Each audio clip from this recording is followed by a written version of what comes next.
Welcome to elected members, members of the public and staff. We should all have our agendas open.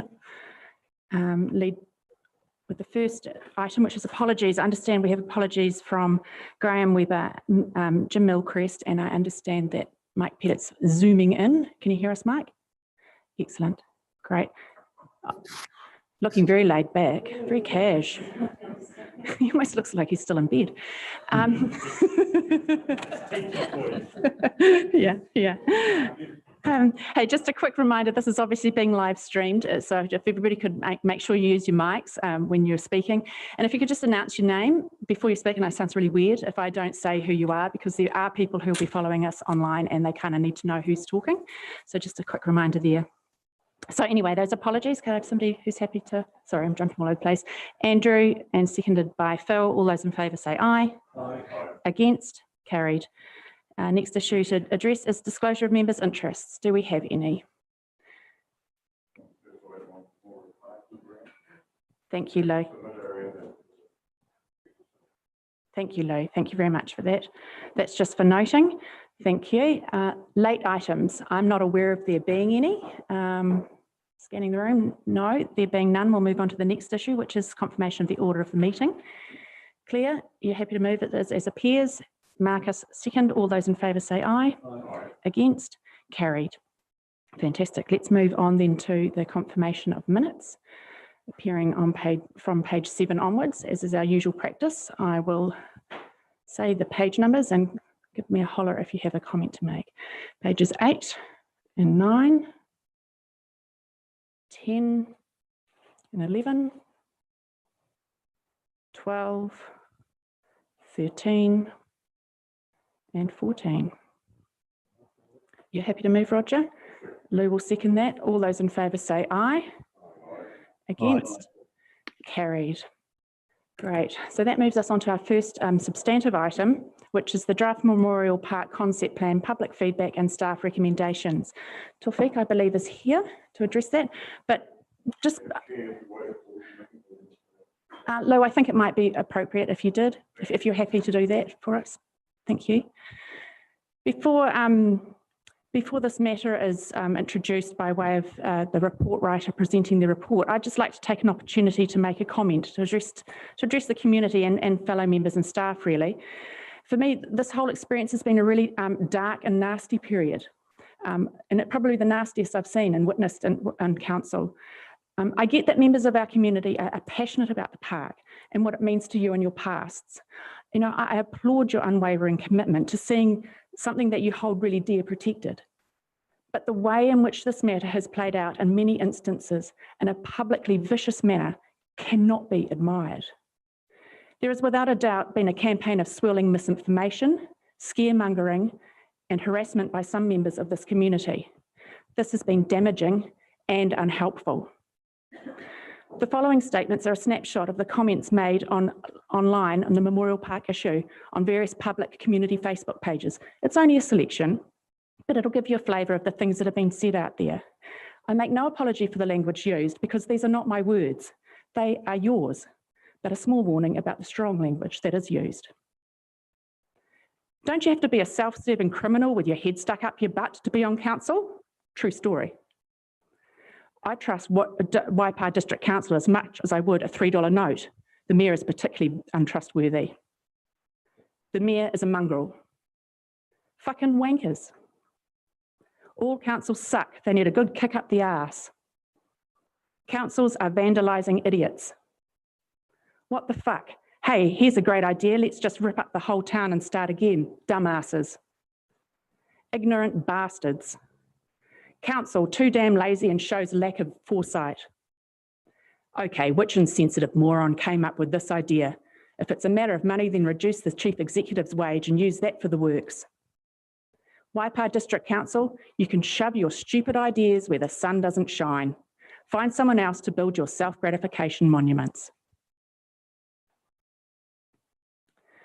Staff have been subjected to a wide range of abuse and bullying behaviour from a number of you, which is simply not tolerable. The aggressive attitude towards staff, both online and face-to-face, is entirely unacceptable. It's both hurtful and unproductive. Sometimes this sort of abuse is deemed part and parcel of public life for elected members of an organisation. You might see it as part of the way we're held accountable. We have to develop thick skin, and I accept that, but it can take its toll. Staff and officers of our organisation, however, shouldn't have to expect this. They sit outside of the public process as public servants and should be able to go about their work free from fear of abuse from community members. It's not okay. Many people seem to have forgotten that council isn't some nameless, faceless entity. It's a group of people working for the betterment of our community. We are all someone's neighbour, daughter, uncle, friend, or someone's mum and dad. Our frontline customer support staff shouldn't be brought to tears by unreasonable combative behaviour and demands from members of the public. Our community engagement team shouldn't have to deal with a multitude of online written attacks circulating about their work and that of their peers. Our reserves planning team shouldn't be placed in a situation where, in order to do their jobs, they're visibly shaken about the barrage of disruptive interjection and unruly conduct. Our parks team shouldn't dread having to undertake work in the park for fear of a face-to-face altercation with one of you. We are losing staff because of the way that you have treated them. It's just not okay. Our staff deserve better. If there's one thing we've learned in this past year, it's that we all have to stick together and look out for one another. It's my hope that we can usher in a new period of time for kinder dealings with each other and treat each other with more respect and dignity. I'm all for robust debate about issues and freedom of speech, but let me be clear. Nothing can legitimise personal attacks and harassment of staff and other people involved in these matters. It's not okay. So now I'd like to hand over to Tawfiq to introduce the report before I open up the table for debate. Tawfiq.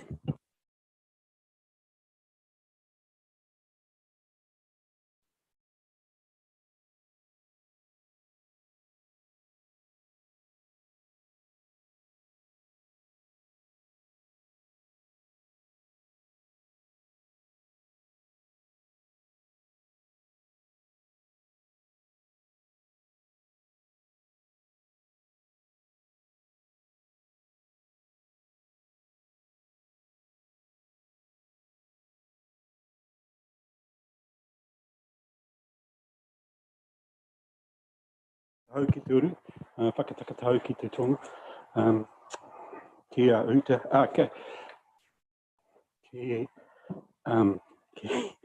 very strong words, so I'm just, kia ma kina ki uta, kia ma taratara ki tai, he ake ana te atakura, he teo, he huka, he haua, te hei Māori ora. So just in that, just asking the four winds, for their assistance and help, and just having picked that up, sometimes those winds are quite strong, and recognising what you've said and started with this morning, Susan. Those winds are quite strong at times, and we have to be strong and upstanding in regards to those four winds. But working together, we get the beautiful day that we've got this morning, and I think that I applaud Susan on that opening. It's just a pity mine wasn't as good as yours, but I thought that your words were helpful in terms of the debate and the discussion that's going to be going on this morning. Can I just say, for us as the mana whenua, we were really pleased with the fact that council, and I apologise now to Susan and a few others that heard me speak and Hazel speak at the community board, the Timaru Community Board the other day. But we were really pleased that the council and the staff had decided to include mana whenua in the proposals to Memorial Park. It's you know, we came along. A number of the mana whenua, including Paritakawa, and a number of others came along to the first council meeting. We're there from the start of this process, so we've been involved throughout. We've been there. We've heard, and we were concerned about some of the groups that weren't there, but we were told that they'd been briefed and they had been invited to attend. and particularly the RSA, because as we said at the Te Amutu Community Board, we weren't asking for a change to Memorial Park. Mana Whenua was not asking for a change to Memorial Park, but if the council and the council staff and their wisdom through their strategic planning and long-term plans wanted to include Mana Whenua in the changes that were being proposed to Memorial Park, then we were pleased to sit at the table. We were pleased to be there, and we continue to be pleased to sit at this table to enhance what can be achieved for Memorial Park. So we looked at everything, and as I said at the community board, anything the RSA wants to keep is not a problem to us. We said clearly, and I'm talking on behalf of Ngāti Apakura, and I think to some degree on behalf of Paretikawa, that, you know, even to the point when there was a discussion about the bridges and the need to repair the bridges, we said, well, those are the service bridges. Let the services decide what should happen with those. We've been through situations ourselves of people making changes to things that are significant to us. We don't want others to be going through that, and we'll work with whoever wants to work, because we want to be inclusive in this process. And I got to say, I applaud the council and I applaud the staff in seeking to be inclusive of Māori in regards to Memorial Park. It is, Te Amutu gets its name. I don't need to tell you, anybody here probably, that where Te Amutu gets its name from. It gets its name from Memorial Park, the convergence of the two rivers that are there. We included a discussion, and I see there's mention of the netball. We included a discussion on the netball because actually there was a whare on that site. It was a store whare, okay? It was a storage where when the rivers got together, the iwi and the Mana Whenua brought their stores by waka, and they took them there. They took them to that spot, and for a couple of days, as our people came into that space, they stayed there, they huied, they brought their stores together, and then a larger flotilla departed from there to go to Manukau, and then sell their wares to the ships that were then coming into to Manukau, Onehunga, and places like that. So, you know, we're not saying, and we don't say in this at all, hey, let's rip down the netball courts. You know, we don't say that because all of that is already there. But it's significant to us. And Hazel will talk a little bit shortly about the puna. They're important to us, and we want to have those puna re-established. People talk about the heritage of the park. The key for us is that there's heritage in that park long before the war memorial. There is the Pātuna, the most key part of the park that still exists in terms of heritage is the Pātuna that's there. And we sought in this process to highlight that by putting a lookout there to be part of it. But what we clearly don't want, and I said this at the Te Amutu Community Board, is that lake. We don't want that lake going into the river. The river's sacred, and to put that lake in its existing condition in any way, shape or form, discharge that into the river in the way it is just not right, and would destroy the river and continue to destroy the river. We want to change there. We haven't said the nature of the change, but it needs to be better than it is. And you've got an obligation. You've got an obligation under the Resource Management Act and also the waterways to actually make sure that what you are discharging and what Memorial Park discharges into that river is as good as you can possibly make it, because that's what we want. We don't want anything bad to be going into the river. And that was one of the crucial parts of that of this plan, is to re-establish the puna, take away some of the concrete and stone that's been laid over those puna. And that may be actually something that is affecting the puna from actually running as freely as they used to do in our tupuna's days. We don't want anything to affect the Pātuna, because that's an important part of our heritage, long before Memorial Park was established even. So we're quite keen about all of that. The other part is that there is the marble memorial that reflects one part of Waipa's history. There are parts of that I have concerns about, especially where the colonial forces are depicted in it with cannons. That's not something we want to at all continue to recognise, but it is there, it is part of our heritage, and if something else is put up to recognise the other part of what's important for us as Mana Whenua, then that would be great. We're not there to make changes to the Memorial Park unless they're affecting the things that are important to mana whenua. And those things are the river, the paatuna, the puna, and if we can re-establish some of our heritage that was on that site before it started to be bulldozed, before lakes were starting to be formed, before there was, and I've seen somewhere, I've read those accounts as well, you know, they were proposing to put monkeys on the site, you know, and one of the things there is one government, one crown. Well, that's not our position. I'm sorry. People should know in today's age that that's not the position of tangata whenua. It's not one crown. So some recognition of the kingitanga and the place that the kingitanga holds in our heritage is also important to us. And I've only touched on a few of the significant parts of this project. Of course, the other one in terms of the kingitanga is kaipaka marae.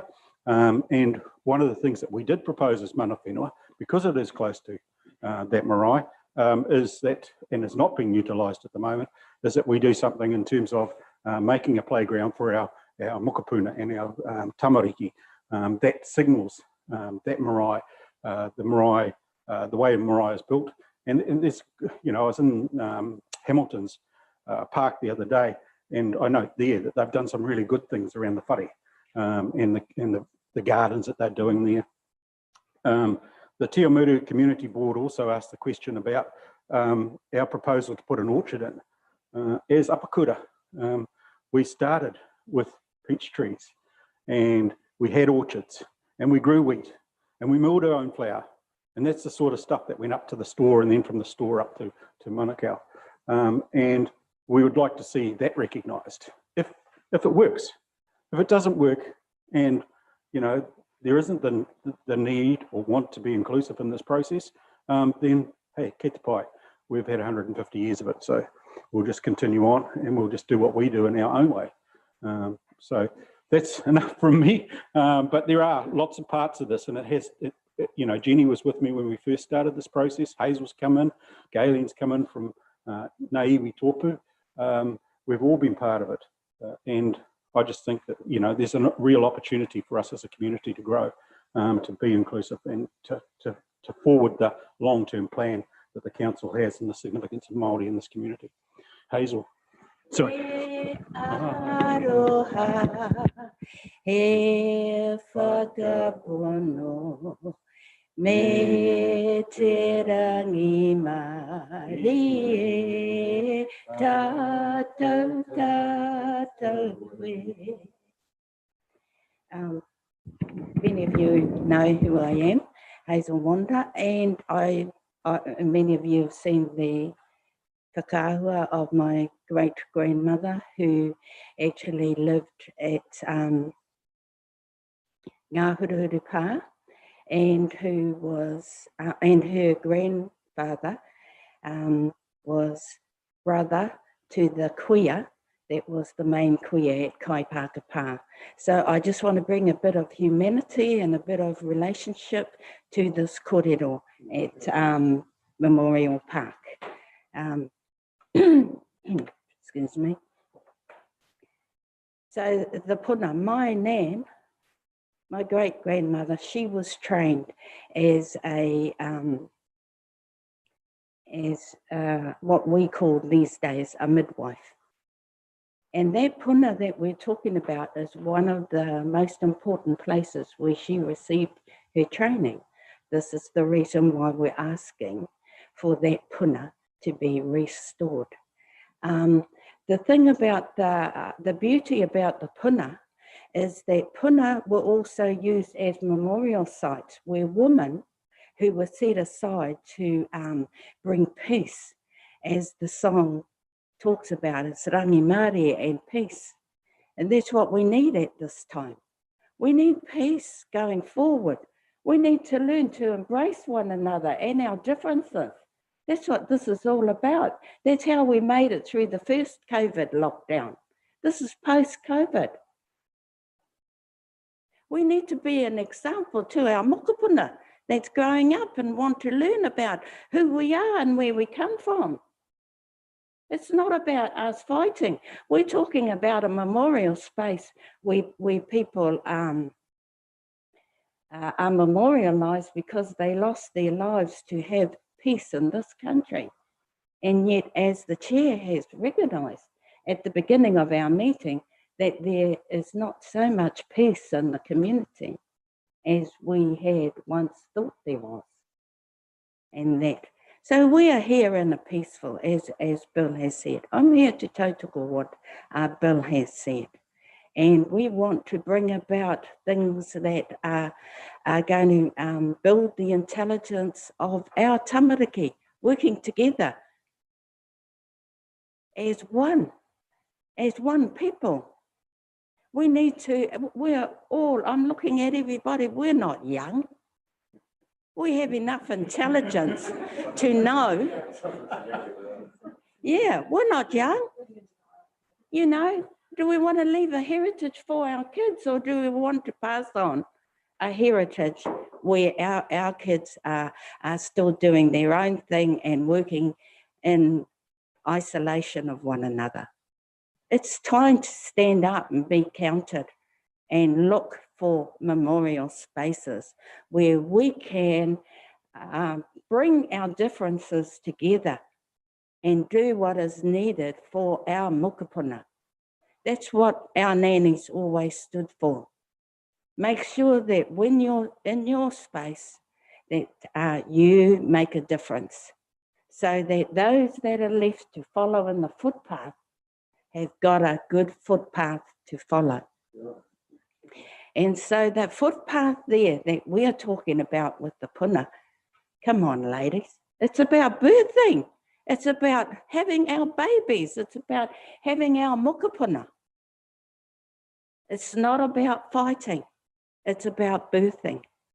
And that was the beauty of that place.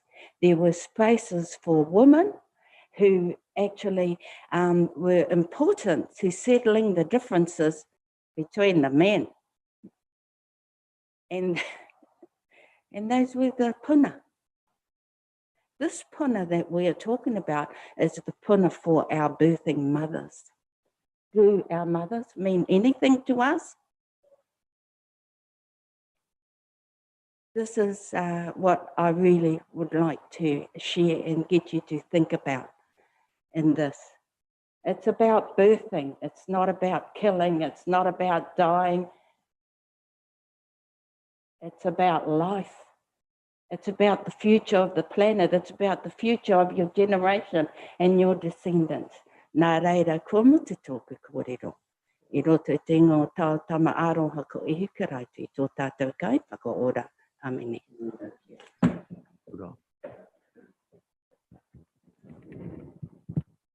Thanks, Will. Thanks, Hazel. And thank you all for having us today. So we received a huge number of feedback for the draft concept plan. Based on the community feedback and the further discussion with RSA and Mana Whenua and workshop and with the Council and Community Board, we have proposed some changes, which is outlined in the report. I would like to take this report as read, but I'm happy to answer any questions you may have. Just a quick question, Tawfiq, before we start off on the substantive questions.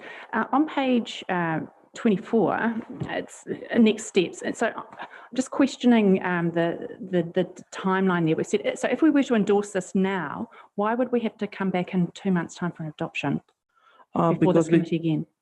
Because we still have to make changes. So based on the changes we are proposing, there would be some changes to the maps and with the text and stuff, it takes a bit of a time.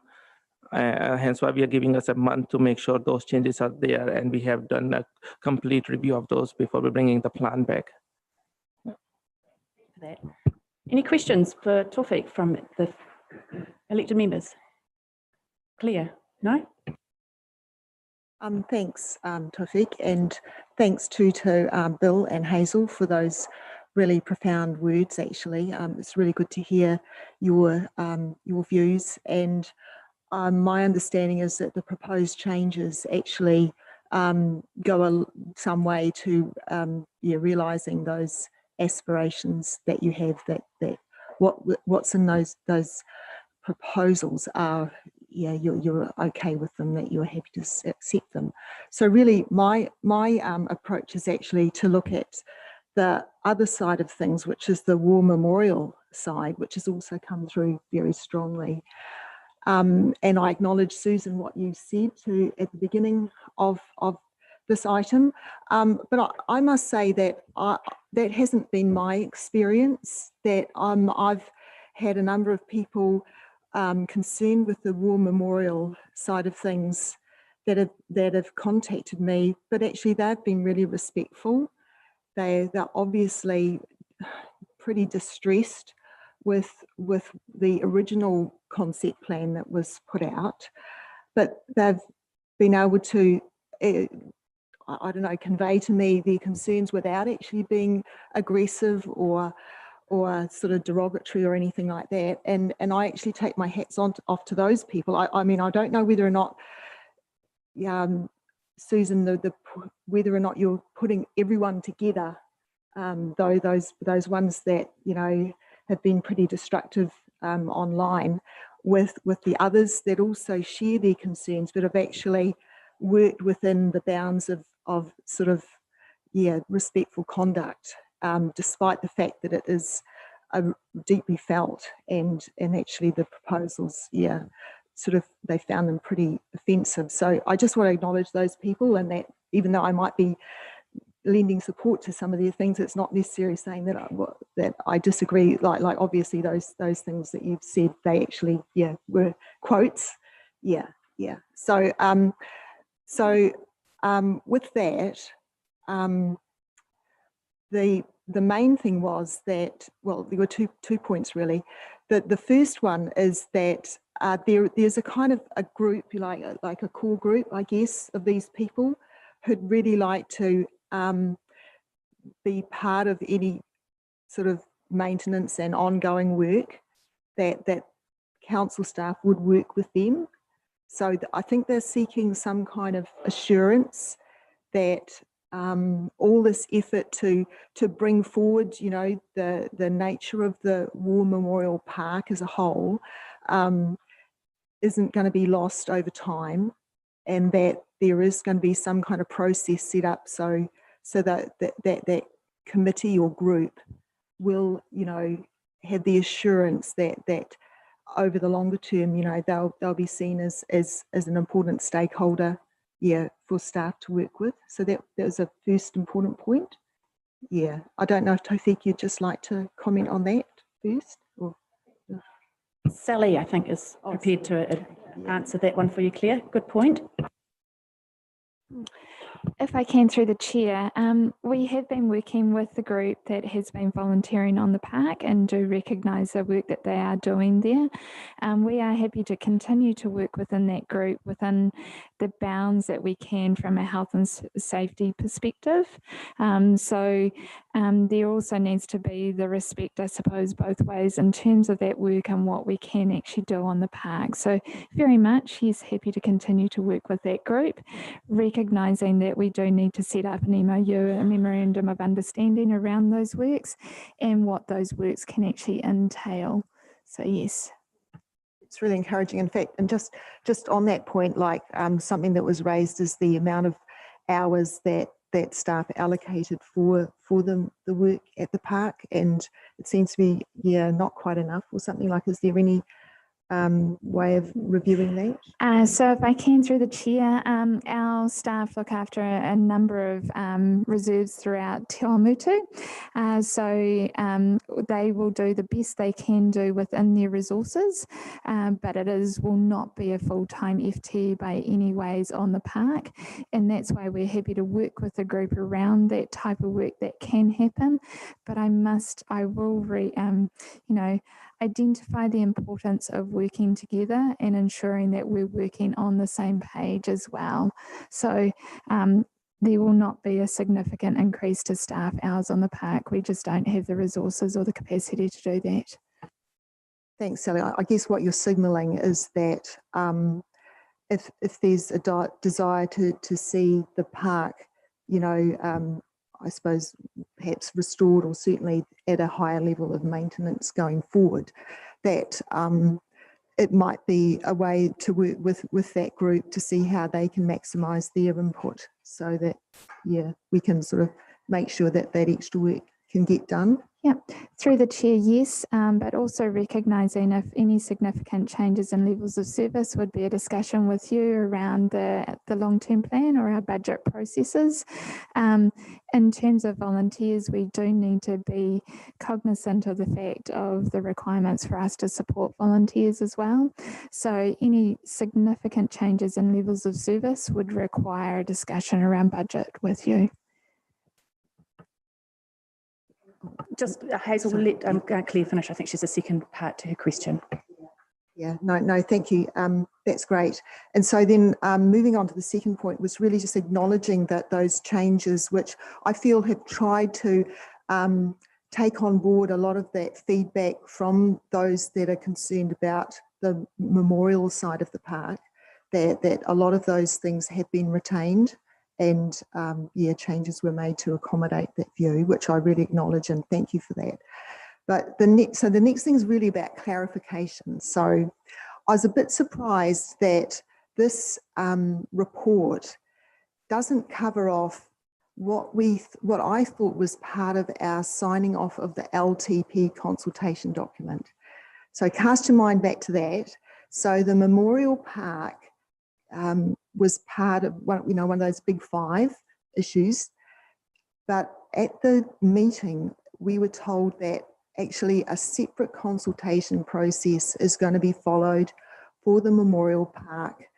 And instead of having the 2 options, which are in the consultation document, which is status quo or implement the plan, and it's a $9 million price tag, I thought that there was going to be another separate consultation where there was going to be a bit of a breakdown between options and what could be done short, medium, long term, and give the community a bit more of a forum to kind of work through, well, what's our highest priority, what needs to be done first, can we afford it, like how would we fund it, and then what would be moved out and, you know, the longer term. So I was kind of expecting something like that in this paper that's not in there. So what's the plan for that? Like, have I got it wrong, or yeah, is there something else that's going to come through in the next few weeks?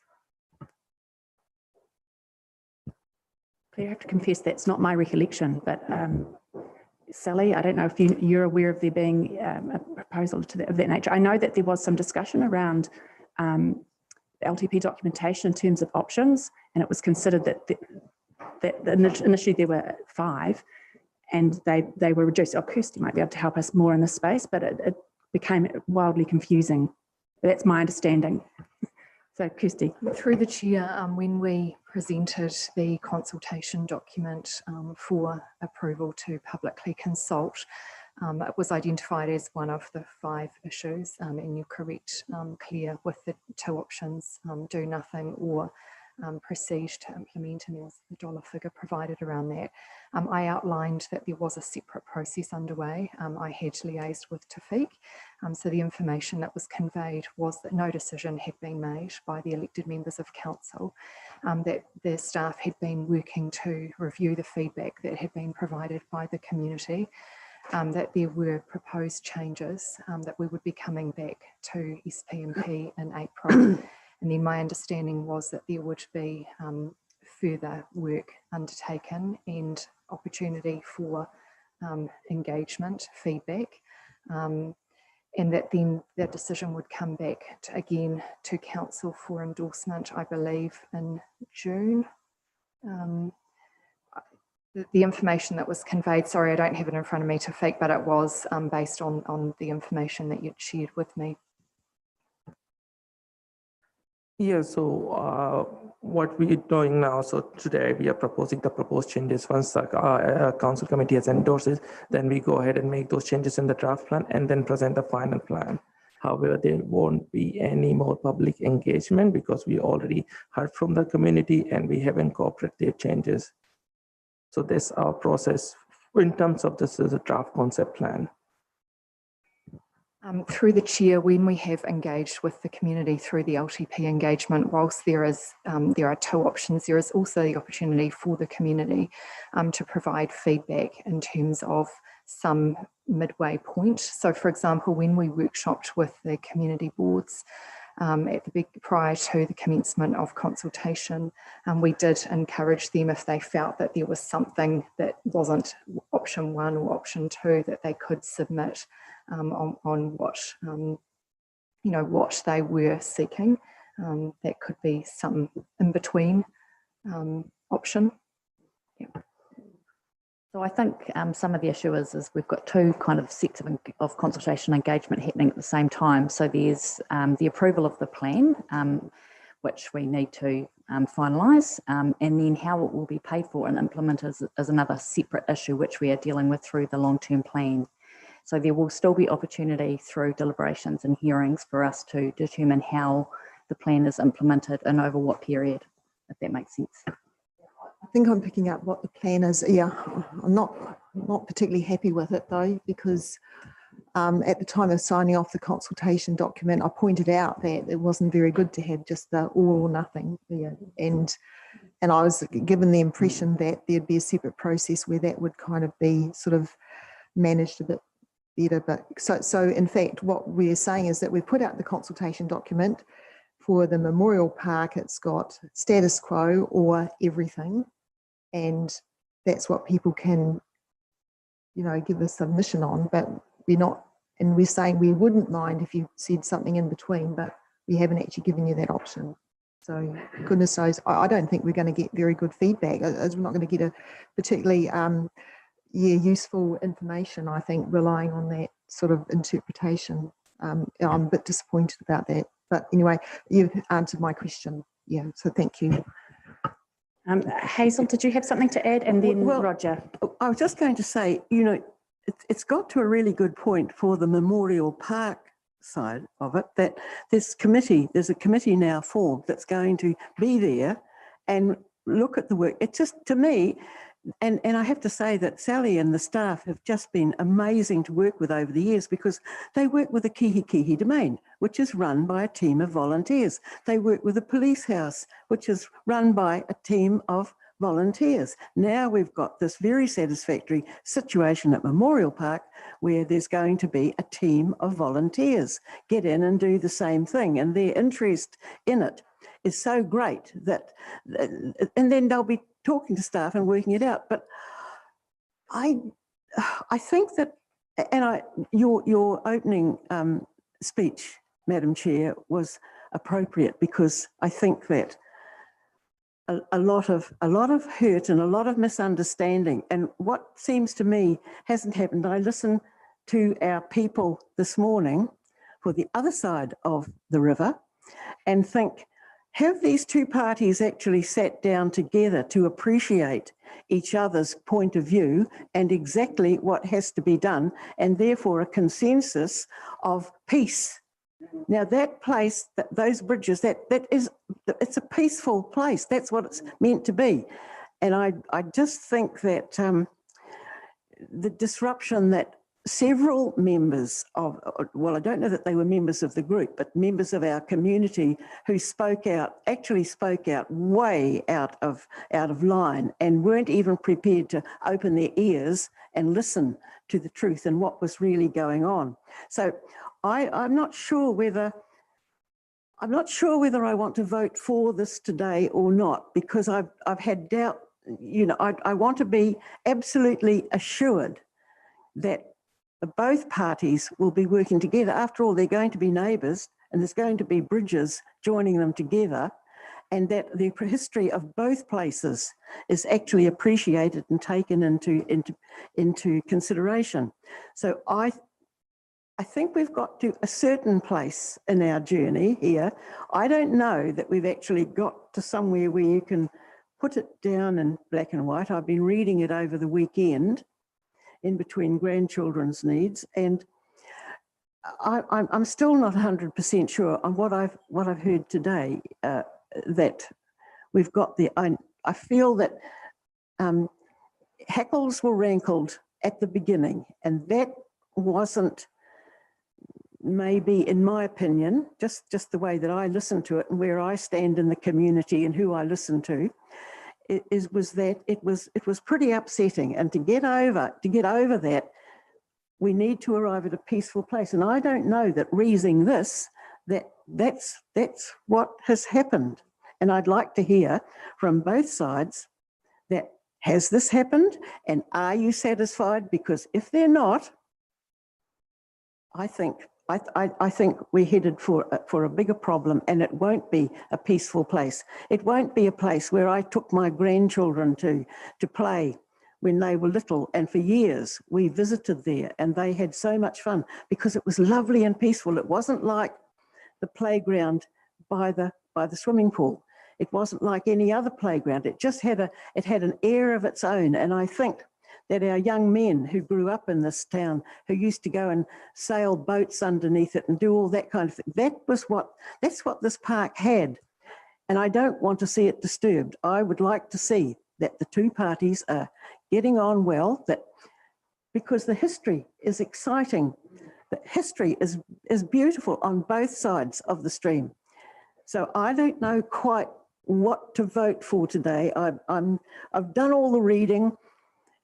I've seen the anger, the anxiety, the dispute that it's caused in our town. We're not used to that. We're not used to having our councillors spoken to like that, but that was the few.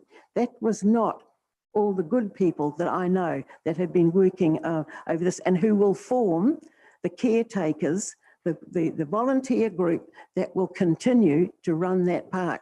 So I think we ought to be careful about where we've come to in the plan. And that's really all I have to say. Thank you, Hazel.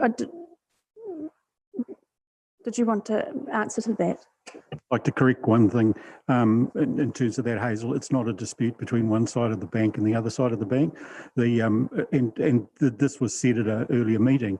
Now, the Puna on one side and Kaipaka's on the other side. It's the whole of the park that has a heritage for us. And that was, there was a proposal that, hey, you stay on your side of the bank. Yeah, by another group, there was a proposal put forward that you stay on your side of the bank and we'll take our side of the bank.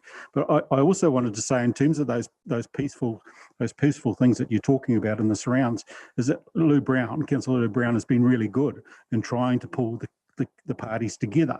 And I didn't acknowledge that initially, and I do want to acknowledge that to you, Lou. Thank you for that. But again, there's misreporting of some of the opportunities and those times that we did have together. And I got a paper today that apparently I'm part of. I attended a committee meeting of the maintenance group, and I'm thinking, who the heck are they? We were invited by Lou to the RSA where the discussion took place. So, I don't want to build fires again, but I did want to correct, it's not one side or the other, it's the space. And it was tangata whenua long before. Thank you, Bill. Thank you, Bill. I think, Roger, did you have a question? Roger query? Gordon. Thank you, Madam Chair.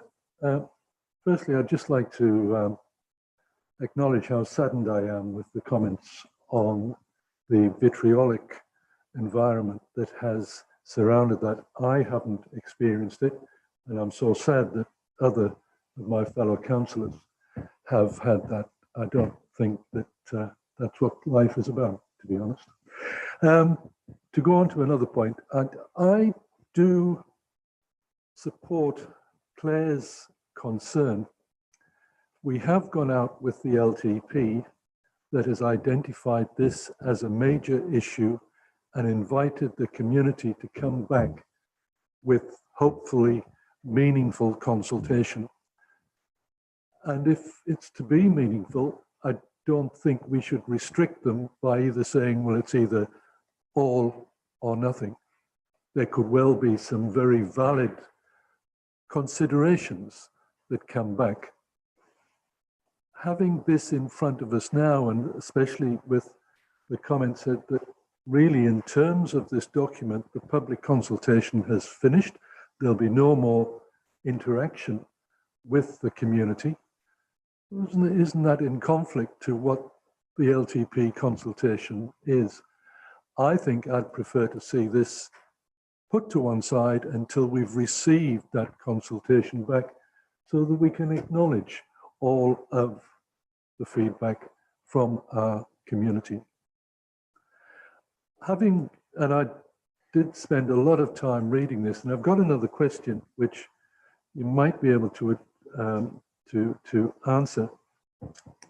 And it's in terms of all of the points that have been commented on and what the officer's response is. And if we go on to our page, or page 20 of 27 of the document where we looked at, and it was a restoration of the hour, and the respondents' opposition in terms of the total 517 was 68.7%. If you add the respondents and the 204 people who signed the petition and 34, et cetera, et cetera. So 68.7, and we acknowledged that and said that the draft plan would be amended. The next one, education and play grounded in ecology and culture, it was 56.7% opposed, and the report acknowledges that. But in the next one, native planting at the Sunken Cross, 293 or 56.7 against, and yet the decision was not to acknowledge that. So I'm just wondering where the judgment call came in, that on one hand we've got 60% and the other 57% against, and yet a different kind of acknowledgement of the opposition. Am I making sense there? Do you understand what I'm saying? So what we are proposing, the native planting and Sunken Cross, that we are not proposing to remove the existing planting, but we are proposing to add this additional palette of the native planting as well, to as Hazel and Bill have spoken, to bring the Mana Whenua identity to this place as well. So we are trying to bring those things together, and hence why we haven't proposed any changes with the native planting, whereas others, with regards to the pond, we have proposed to reduce the size of the pond to understand the concern, but also providing that open water immunity. With Mana Whenua, we proposing to have the puna restoration. So the puna going into the pond is much cleaner, and with the wetland planting, improve the overall quality before it is discharged back to the stream. So hence why we made those changes. So with those proposed changes, we do listen to, we have listened to the community feedback, have addressed their concern, but at the same time, the Mana Whenua, which was associated with the plans as well, some of their aspiration needs to be respected as well, and hence why we are not proposing any changes with the native planting. Okay, I just couldn't understand why one was accepted and another one wasn't. So it's pretty much a subjective assessment of the feedback. One of the things when the oral submissions were presented to Mana Whenua that you'll see in your paper is, or might have been the previous paper, is that when Mana Whenua responded to those submissions, one of the things we did say was that I, for one, only put in one submission, but that was on behalf of Apakura. So how do you then take the statistics? Because statistics can work however you want them to work. How do you then take those statistics? We don't know how many Apakura we are. At the moment, we're working with Te Arawhiti to try and work out who and set up a tribal register for Apakura. But we could be as big as Ngāti Manipoto, which we know from the region, from census, is about 33,000. So, you know, like it's difficult, but, you know, I can say now that, and Harold Manipoto was also there, and Harold represents Paritakawa, and, you know, there's probably 6,000 to 10,000 people that he's writing a submission on behalf of. And it could be anything like that I write a submission on behalf of if as the chairperson of the Runanga Trust, Apakura Runanga Trust. So it's not a simple mathematics situation. And so I just wanted to make that point.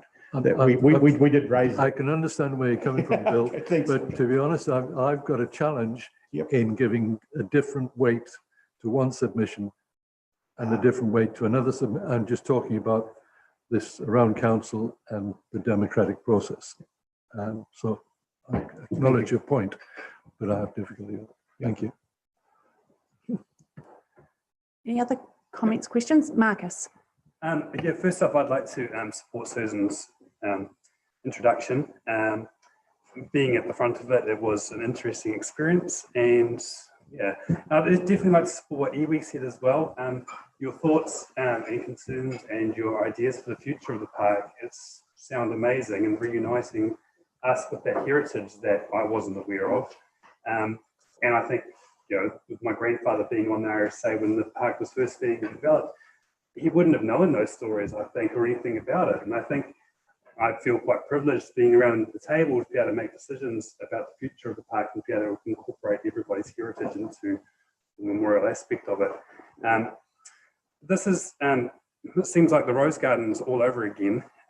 We thought outside the box and we were bold with our plans, and we've reactivated the space and made it a space that is going to be enjoyed for future generations and for the next 40, 50 years. Memorial Park, I don't understand what's happened. It's not about destroying the memorial aspect of the park. That's still very important with the sunken cross and the grassy areas and for people to be able to pay their respects. But the rest of the park needs to be, it's now time for a change to make it a place that people want to be in.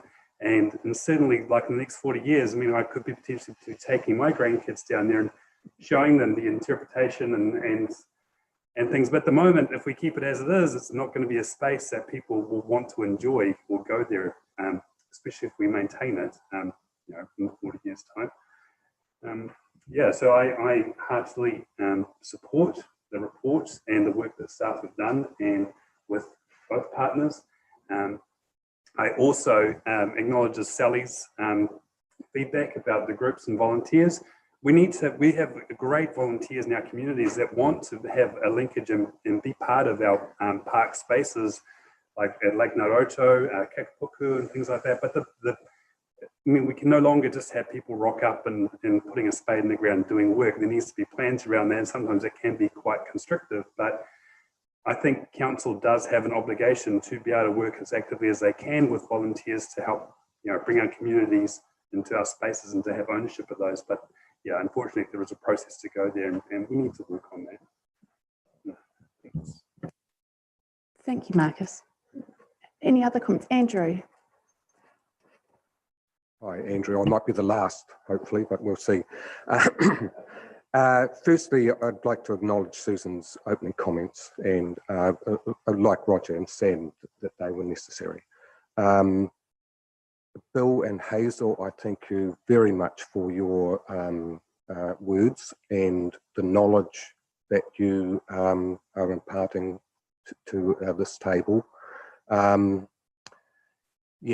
And I think it would be a very, very sad day if we cannot be inclusive of our local iwi in what we do with the space. I'd also like to, I don't know where to start here. I just come back to concerns regarding the LTP. The problem if we do not do something now at this meeting is that potentially we lose another 3 years before we do anything. So, but clearly the changed plan will take precedent over what is the consultation document. It would be ridiculous for us to approve the changes at this meeting and then for the consultation document to take precedence. I mean, that's just would be, it's not going to happen. Coming back to the memorial park itself, yeah, I actually took a stroll down there last night or yesterday afternoon. It is a lovely space, and it has its own ambience, I guess. And the more I personally learn about pre-Pākehā history, I think the more you know that being inclusive is not nice, it's necessary. So there is that aspect of it. I also take the point of many people have emailed me and called me on the phone, and I have to say personally that I've had no issues in terms of you know, any nastiness. That there has been the original concept plan certainly created a lot of emotion about the prospect of destroying memorial aspects of that part in regards to, well, our returned and non-returned soldiers.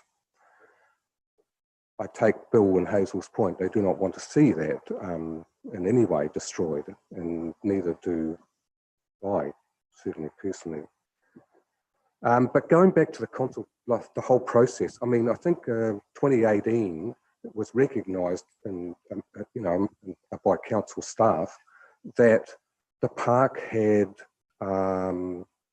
become less used, that its maintenance was certainly not, you know, where perhaps we wanted it to be. Aspects of the park had been changed over the 65 odd years that it had been going. I mean, as I was walking through there yesterday, and the lake was quite changed from what I remember as a 5-year-old when I was played in that park with my parents and grandparents and other families.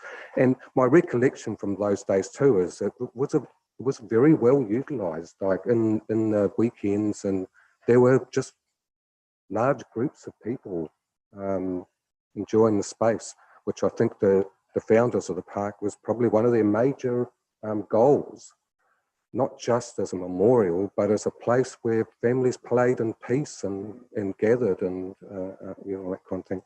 So yeah, I'm probably losing my track here a little bit. Where am I going? Ah, yes, that's right. So like the process was, this is a space that needs to be better utilised, better appreciated by our community, and so stakeholders were consulted with,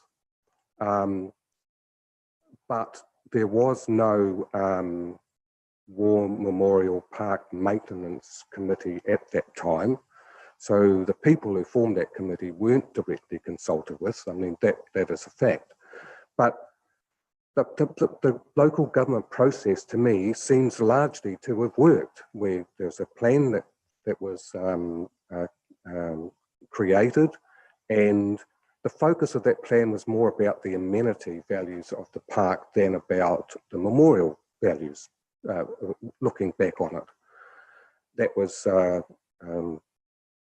plan was distributed to the community, communicated largely with all the different groups, and the War Memorial Park Maintenance Committee was formed probably because of that, and lots of submissions come in, and those submissions have been read and detailed, and changes made, very substantial changes, so that in fact the memorial aspects almost entirely remain as they are. The only thing, and I think Roger picked up on this a little bit, that is not remaining as it is right now is the pond. And I listened carefully to what you said, Bill, about the quality of the water, and I totally agree. When that park was first established, there was a waterfall that my understanding is came from the overflow of the Te Awamutu water supply, untreated, off Pibrongia. That has long since ceased to be available. And so, particularly during summer, the quality of that water in that pond is very poor, to put it mildly. I think the proposal to reduce the size of the lake substantially, but have a wetland that will help purify that water going into the stream is very sensible. So, yeah. So what I'm saying is, the document's been consulted on, the consultation has been listened to, the plan has been changed, what I see makes a lot of sense, and the short-term actions, which are on page 40 of our agenda, seem totally non-controversial to me. And I would like to see things start to happen. So I, along with Marcus, support the report and the recommendations. Thank you. Thank you, Andrew. Mariata, did you want to make a comment? And then Liz. Morena tātai. Ai e tautoko ana ngā mihi kua mihingia ki ngā mana whenua o Whenua ki a tātai. Tēnā kōrua, tēnā koutou. I think it's always a great thing for us to have our mana whenua here in, our kanohi and in person, and to hear your viewpoints. It just brings us back to some sort of sense of connection or connectivity. But I just want to support the views of mana whenua. I also, moving into this plan, and the continued consultation, thanks, with regard to these developments. And secondly, I do agree also with Andrew and Marcus. I'm supportive of this plan going forward. I think consultation has occurred. There will always be people who are not in support of these initiatives, no matter what. But certainly as Te Kanohi, I do support our whānau coming in here and the kōrero and history that is going to be captured through this work that will take place going forward. It would be a shame to see process, stop this from progressing forward. I just think it's been going on for far too long now, and we have consulted well. And I mean, it all makes logical sense to me as well. So, ka noi tēnā. That's all. Kia ora. Kia ora, Mariata. Liz. Yeah, thanks, Susan. I guess I just want to thank all the groups. This has been an extremely long but very fruitful process. I think we will see something out of this that will benefit the whole district. It has been a long journey, but I think that one that we've actually, I guess, really embellished as a council. I think that everyone has had the opportunity to have their say. And in particular, when I look at the last few months, the opportunity to come and meet with councillors, to I guess, attend meetings, public meetings, but also to attend community board. So there really has been no stone unturned, I think, in this process. I guess I want to also just mention the difference for me in my mind around the process that we've gone through, but also the LTP. For me, what we wanted to change, people's opinions and what that could look like, what the aspirations are, have all been part of the last few years. The LTP for us is around deciding what allocation of monies are we going to put to this.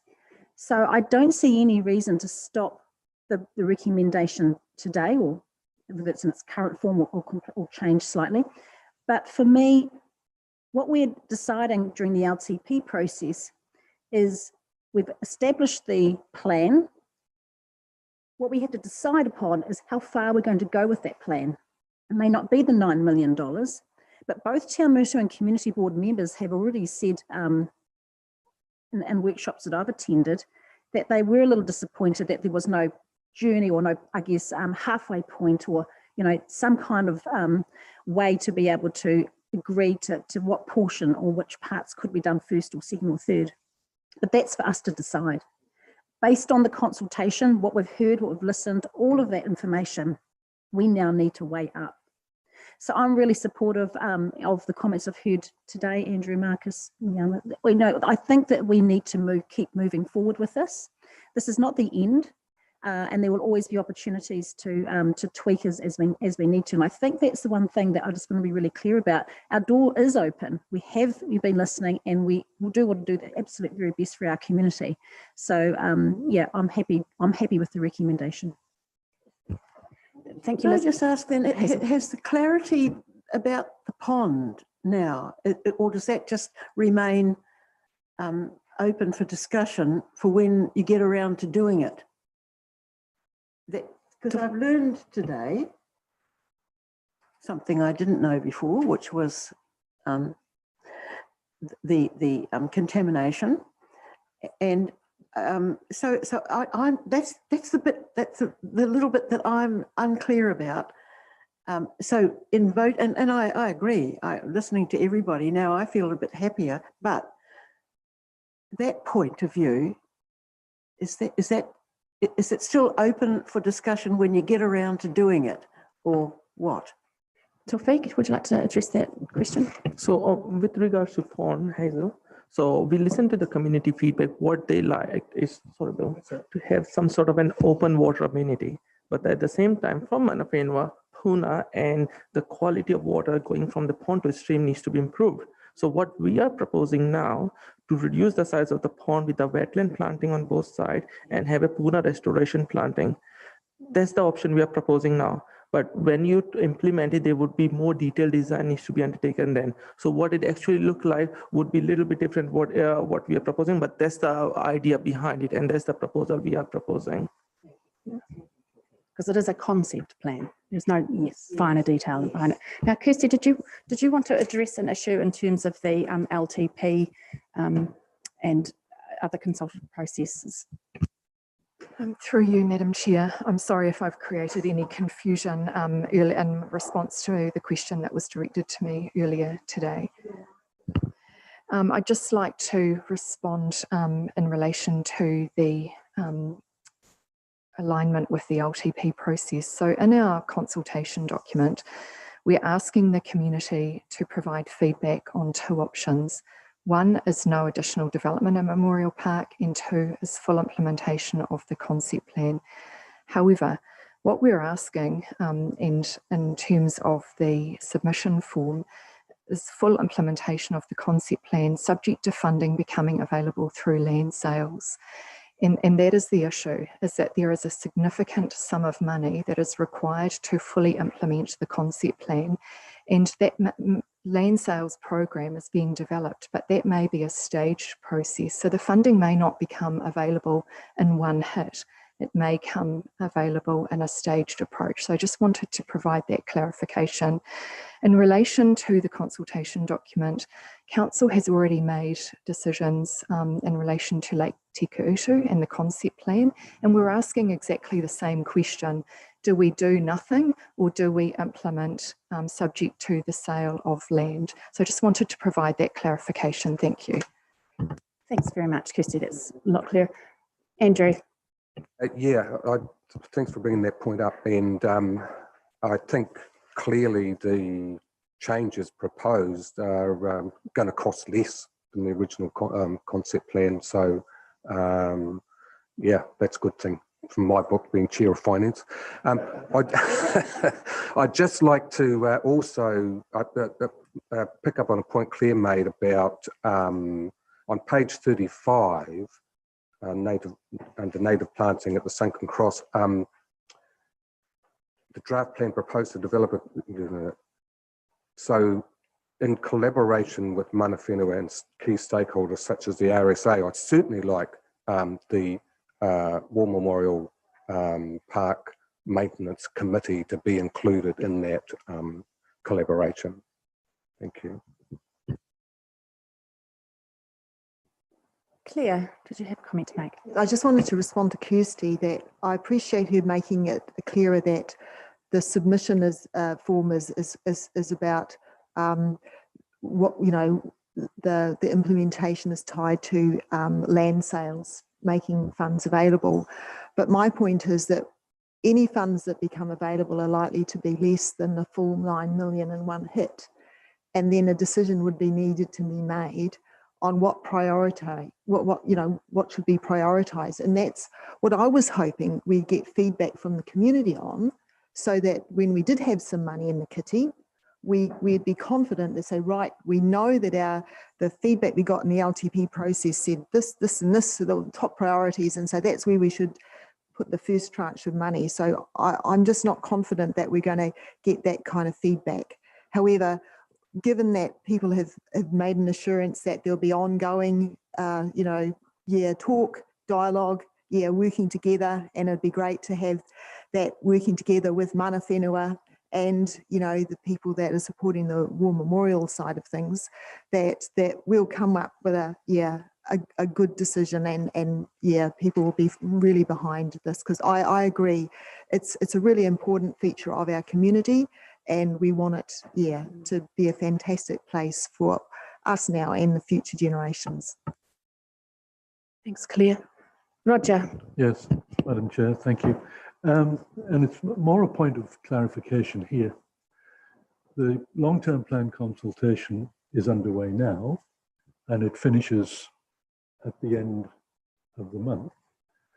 Is it at all possible that we could let these recommendations lie on the table until our next strategic planning committee meeting? And then, I mean, at least if we did that, it would show respect to that LTP consultation concept and allow us to consider any of the feedback that came from it. A lot of what's in this document I fully support, but I'm just a little bit conflicted in terms of we're going out with a consultation for the LTP. Are we genuine about that or are we not? And I'd just like to wait until we get that feedback before we made a decision on this paper. Yeah, so I could formally move that as a motion if I think necessary. Debbie's prepared to answer that query, Roger. So I think there's still a little bit of confusion. So what we are hoping really to get out of today is a recommendation to approve the proposed changes to a concept plan. So a concept plan isn't a project plan, it's not an implementation plan, it doesn't have a budget. All it is like a blueprint for this is an idea of what we would like our park to look like in the future. So it doesn't give you any of those. So we are not committing to any level of implementation at this stage. So the LTP consultation is purely about how we will pay for and implement it. Does that make more sense? So what we're asking you to approve today is approved changes to a concept plan. It's not an adoption of a concept plan because that comes to a later meeting in June. So what we want to do is make changes to the original concept plan, and then we will bring that back to you for further approval. Okay. It's an important clarification to make, I think. It is, but I still question whether our community, in terms of them looking at the long-term plan, realise that it's only the dollars that they're talking about, or whether there is a project that they could recommend that council adopt. And I also acknowledge Tafik's comment that there will be no more further consultation on this plan because he's of the opinion that that's all finished. And I have a problem with that, especially when we're in the long-term plan consultation. Mariata, did you have a comment to make then, Liz? Kia ora, I'd like to move the recommendations be accepted here today for this report. Okay, so Mariata has moved the recommendations which appear on page, I'm trying to race quickly to the page numbering at the beginning of the report. Page 16 of our report, that A, we received the report that Tawfiq has provided us today, and that we endorse the staff recommendations to change the draft Memorial Park concept plan as set out in appendices 4 and 5. Do I have anybody's happy to second that? Marcus, is there any further discussion before I put the motion to vote? Liz, did you have a final comment you want to make? It was just that I think our LTP document is quite clear that there is a design in place and there's a map showing what the changes are. So I feel comfortable with the motion, current motion as it is. So it's high level, but it's talking about the plan, and I think it's quite clear in the document. I don't think there's any confusion for me. Okay, great. I guess I just want to make a final comment, and that's I wanted to actually acknowledge Mark Dawson and for all the wonderful research he's undertaken on this matter. To steal Tom Raw's wise words, history informs our present and guides our future. Important that we knew that, and I think I speak probably mainly for myself, but maybe on behalf of the council when I say that we have made mistakes in this process. I think it's clear that they've probably led us down paths that we didn't want to go down, but we nevertheless did. But I think it's also important to notice that we were willing to hear and understand from our community what your views and visions were. And I see this document as a compromise between what we had originally thought might be what the community wanted and what you've actually come back and said, no, you didn't want. And I actually have done a lot of the reading of a lot of the documents you provided us, Mark, and I found it fascinating. And I guess what bore out loud and clear to me was that the uniqueness of that park, to me, is, and it was actually clear from the documents, is centred in the fact that it's both a memorial and a recreational asset. That was the unique thing about it in its time. A lot of people put up statues or plinths or wall, rolls of honours on walls, but this was to be a living, active memorial. And I think implicit in that is that over time, living and activity changes. So I guess it's my belief that the intention to combine those two elements meant that of necessity, the park will evolve. And I think the evolution that's been put towards us today in this iteration of the draft concept plan both acknowledges the way that we live our lives now and honours the original reason behind the park in the first instance. I think it's really important to me that to change is not to forget. The society that park was originally created is vastly different from where we are today. 70 years have gone by. I mean, I went down a little bit of a rabbit hole doing some research about the 1950s, which my husband and family thought I was crazy doing, but to simply put, the life that the men named in that sunken cross fought and died for has changed. The way we live has changed. We're faced with a population over double of that of 70 years ago. It only hit 2 million in 1952. We're now 4.8 million. We're having to accept that the quarter-acre dream is a historical utopia that once was. Our towns will become more densely populated as population grows, and we take steps to protect our highly productive land. In doing so, there'll be a greater importance on our communally held parks, reserves, and open spaces for our communities to play and recreate in. Kicking a ball around in the backyard will become a thing that only a few can enjoy. Our communities will live differently in the 2020s and beyond than our forebears of 70 years ago. People want experiences and a range of facilities now that enable them to gather with others and enjoy an open air green space. Children and families want a safe and enjoyable play experience that are grounded in ecology and culture. And finally, we need to acknowledge the historical and cultural significance of the area to those that occupied the land before European arrival. So from my part, I see no reason why those values can't be acknowledged, and I believe they are in this document, and I'm heartened to hear that there is an ongoing plan to cooperate and not quite co-manage, I'm not going quite that far, but to extend and extend a sense of inclusion with the members of the public who have shown such passion on this subject. So I have no difficulty with supporting this. So I have a mover and a seconder. All those in favour say aye. Aye. Against? Roger would like to be recorded against. The motion is carried. Fantastic. Listen, I think as this matter has been somewhat longer than anticipated, I'd quite like to break for morning tea now, if that's okay with members, and perhaps we return in about 10 minutes, so that's 10:30. Thank you very much for your time, and thank you very much, members of the public.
Apologies at lateness of where we're at in terms of our timing, but it was a necessity to have that matter heard in that degree and length.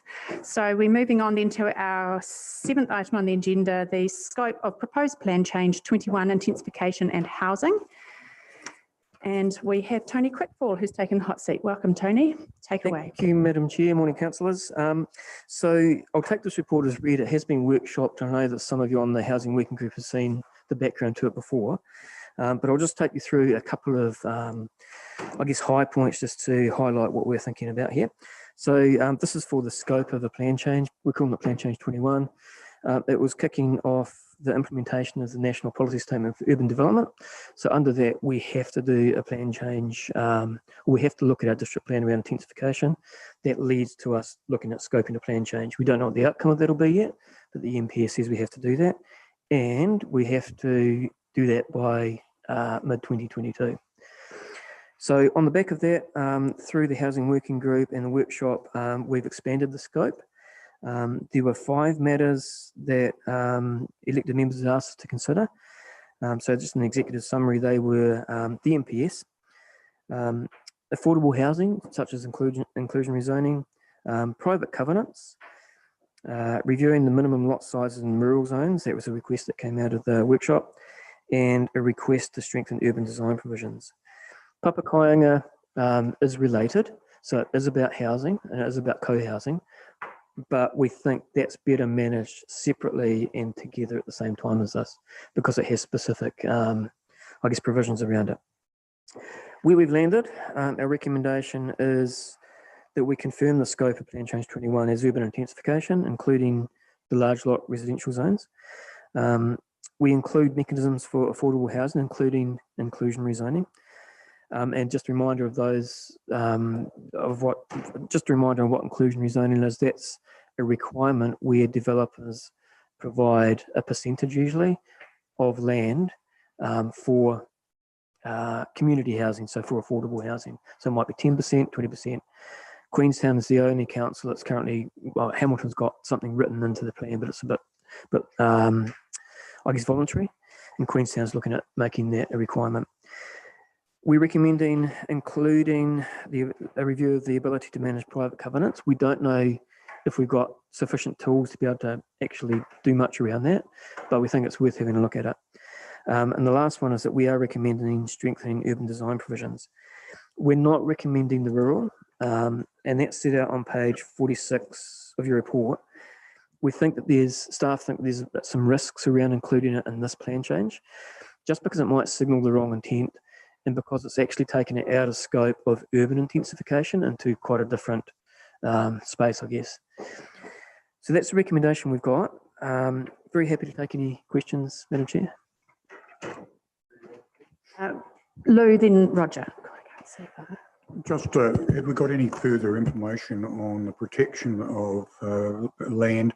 The 2 national policy statements actually conflict slightly with each other, and have we got more direction on that at the moment, and which overrides which? No, we're still, so the MPS urban development is out, that's in force, and the MPS highly productive land only come out in draft. So MFE did provide a draft. We're waiting for that to come out in final form. We do expect that there'll be the intention, MFE have said the intention is for them to work together, but we do expect that there might be some unintended consequences or some conflicts between them. If that happens, then we'll probably be seeking guidance from MFE as to which one presides, because they both have the same status legally. And we have asked MFE if they could provide some legal guidance around if we're in that situation, which one prevails. Yeah, thanks for that. Roger. Thank you. Through you, Madam Chair. Thank you for this document, Tony, and certainly it reflects the discussions that we've had around the housing group. My question is not about any of the concepts that you've mentioned, but in respect of Cambridge, where we are now seeing all of the development really occurring outside of our urban boundary. And yet some of the concepts that we're talking about, inclusionary housing, we may wish to see actually applied to those developments that are occurring outside of the county boundary. Are we going to review our urban boundary and considering the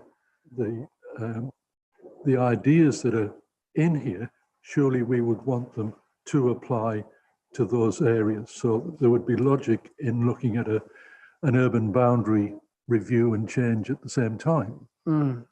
So I think that probably that brings in future proof and the growth cells that we've got in Waipa 2050. So you'll be familiar that there's some work being done on a spatial plan at the moment. We're not quite sure if the extent of that will include pushing out the urban boundaries further or looking at reviewing them. So at the moment, all we've got is Waipa 2050, which sets up the growth cells, greenfields growth cells. Some of them aren't developed, some of them in development. What the metrics are telling us is there's sufficient capacity in there for at least meeting the NPS urban development as it exists at the moment. And that's 2035 and a little bit beyond. At some point, we will need to review the urban boundaries and ask for our urban areas, are they sufficient to meet the future population that we might expect? This plan change doesn't go there at this point in time. We think that that's a little way off, having to do that. Future Proof is also doing some work on that. So that's the councils of Waipa, Hamilton, and Waikato District and Waikato Regional Council. They're also doing some work at a Future Proof level of looking at their growth strategy. And that'll be going out for consultation, and that will be looking at urban boundaries of the Future Proof councils and asking the question, are they adequate? So we're probably best to wait for that to come back, wait for our spatial plan to land, and then at that point we can see if we've got sufficient capacity going forward. Because another consideration in that is, when you look at the New Zealand standard areas of classification and what is a main urban area, of which my little research tells me there are 17 of those, but really in terms of the growth, we're on the cusp of that definition of an urban area with the growth that we're getting. And does that not put us into a different classification in terms of the policy statement? That's a really good question, and Future Proof is actually grappling with that at the moment. So there's two classifications. One is the Tier 1 council, and we're a Tier 1 council in the NPS. And then there's Tier 1 urban environments. The way, and I'm just going off the top of my head here, the way that the NPS urban development defines Tier 1 urban environments is Hamilton City. But then there's another definition. It talks about urban environments being urban areas of 10,000 people or more. So we've clearly got a couple of urban environments unequivocally as defined in the NPS. Hamilton City has not, so it's not been landed either nationally, so MFE haven't been able to give us this direction, and Future Proof haven't determined whether Hamilton City includes the peripheral towns or the peripheral districts. That's something that the Policy and Planning Working Group of Future Proof is looking at actively at the moment, and they are looking at coming up with a definition of whether Waikato and Waipa are in or out of that definition of Hamilton City. Practically, I'd be expecting that there's parts of Waipa and parts of Waikato that are within what you'd consider to be Hamilton City as it functions. Transport, infrastructure, functionally would be in that definition. So I think that's probably where we'll land. So at the moment, all we've got is a definition that says we are a Tier 1 council. We know where the 10,000 or more population centres are. And so really, I think the question applies to some of the smaller rural townships and whether they are in or out of the urban environments. A little bit of research around the classification sets that mark of 30,000. Of course, if you look at the larger Cambridge and the 14,000 people that's going to be developed in the next 15 years, we're well going to fall into that, even that 30,000 category. Just another point, I know that you've specifically mentioned inclusionary housing and whether a specific mention of the core housing concepts could come into that as a specific mention, because I do know that there are considerations of, I think, one or two of those currently be considered for Cambridge? So co-housing is kind of covered already in the district plan, where we've got comprehensive housing developments. I think of there's some I think it's 8 or 10 or something like that. It's in the district plan already. It triggers a consent if you go beyond that. Co-housing is part of the review. It's included, I guess, within the intensification, but it hasn't been explicitly identified here. Inclusionary zoning has been, because that's quite different. So yes, co-housing is part of this, but we haven't specified that explicitly. No. Yes, thank you. Through you, Madam Chair. Just a question on the large lot residential zones, and I see here that it states that low density residential, large lot residential zones are considered to be generally within the urban environment. Will that mean that some of these large lots will be able to subdivide and create problems for the council, because then they'll be wanting services actually sent to those areas? I just wondered whether that under Plan Change 21 is going to be, because you could cause a gold rush here. Everybody's rushing. So at the moment, there are some constraints on subdividing the large lot, and actually one of the constraints is the regional plan. So under the regional plan, you must have a net lot area of 2,500 square metres before you can put in new wastewater infrastructure. So this is only our plan change, and as part of this, we'd be looking at the regional council and see if they've got the intention to reduce their requirements, because you can get proprietary aerated systems which go well below 2,500 and are very functional, very effective. So we know you can do that. So what this is looking at is it's asking the question, within the large lot residential zone, is there the ability to bring in the MPS and have some more density in there? When we're thinking about density of large lot residential, it's not apartments probably, it's more 2 or 3 houses maybe. So yes, at the moment there's sufficient controls, but if we were looking to ease that up, then there definitely need to be some consideration of infrastructure and what that means. Clear. I just really love the paper you put together, Tony. Well done for, yeah, it makes a lot of sense. I'm really excited to see inclusionary zoning might be on the horizon, because I think that is going to really help with affordable housing. So I'm just really happy to move the recommendation, Chair. Recommendation's been moved by Claire, seconded by Roger. All those in, no further discussion? Yep. All those in favour say aye. Aye. Against? Carried. Thank you. Thanks very much, Tony. Right, moving on then to our next item, traffic services contract increase to approved contract sum. We should have Jennifer Braithwaite here, I believe. Brian Hudson. Welcome, team. Take a seat.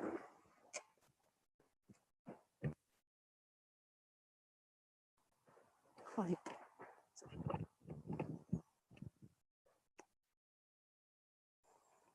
Hello. So you got the report in front of you. So what we're asking is for an increase on our contract value to the end of the financial year of $370,000 extra on top of the current contract value of $2,800,000, and we're asking for additional $370,000 on top of that to be able to continue to do our contract work, including some more safety improvements to the end of the financial year.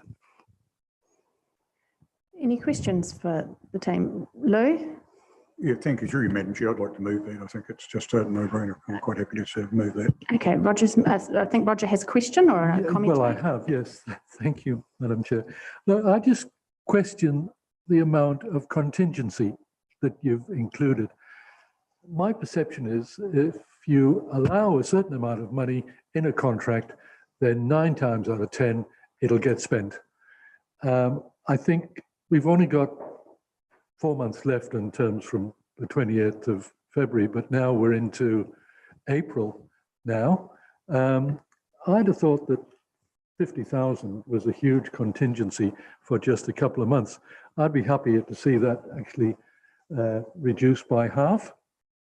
I just don't like giving people the opportunity to spend money. Thank you. Good point, Roger. We answer to that, please. Okay, so the contingency is for any vehicle crashes that we may have with our guardrails. The current year, we've just completed repairs on a guardrail on Mingatauchi Road that was damaged through a vehicle crash.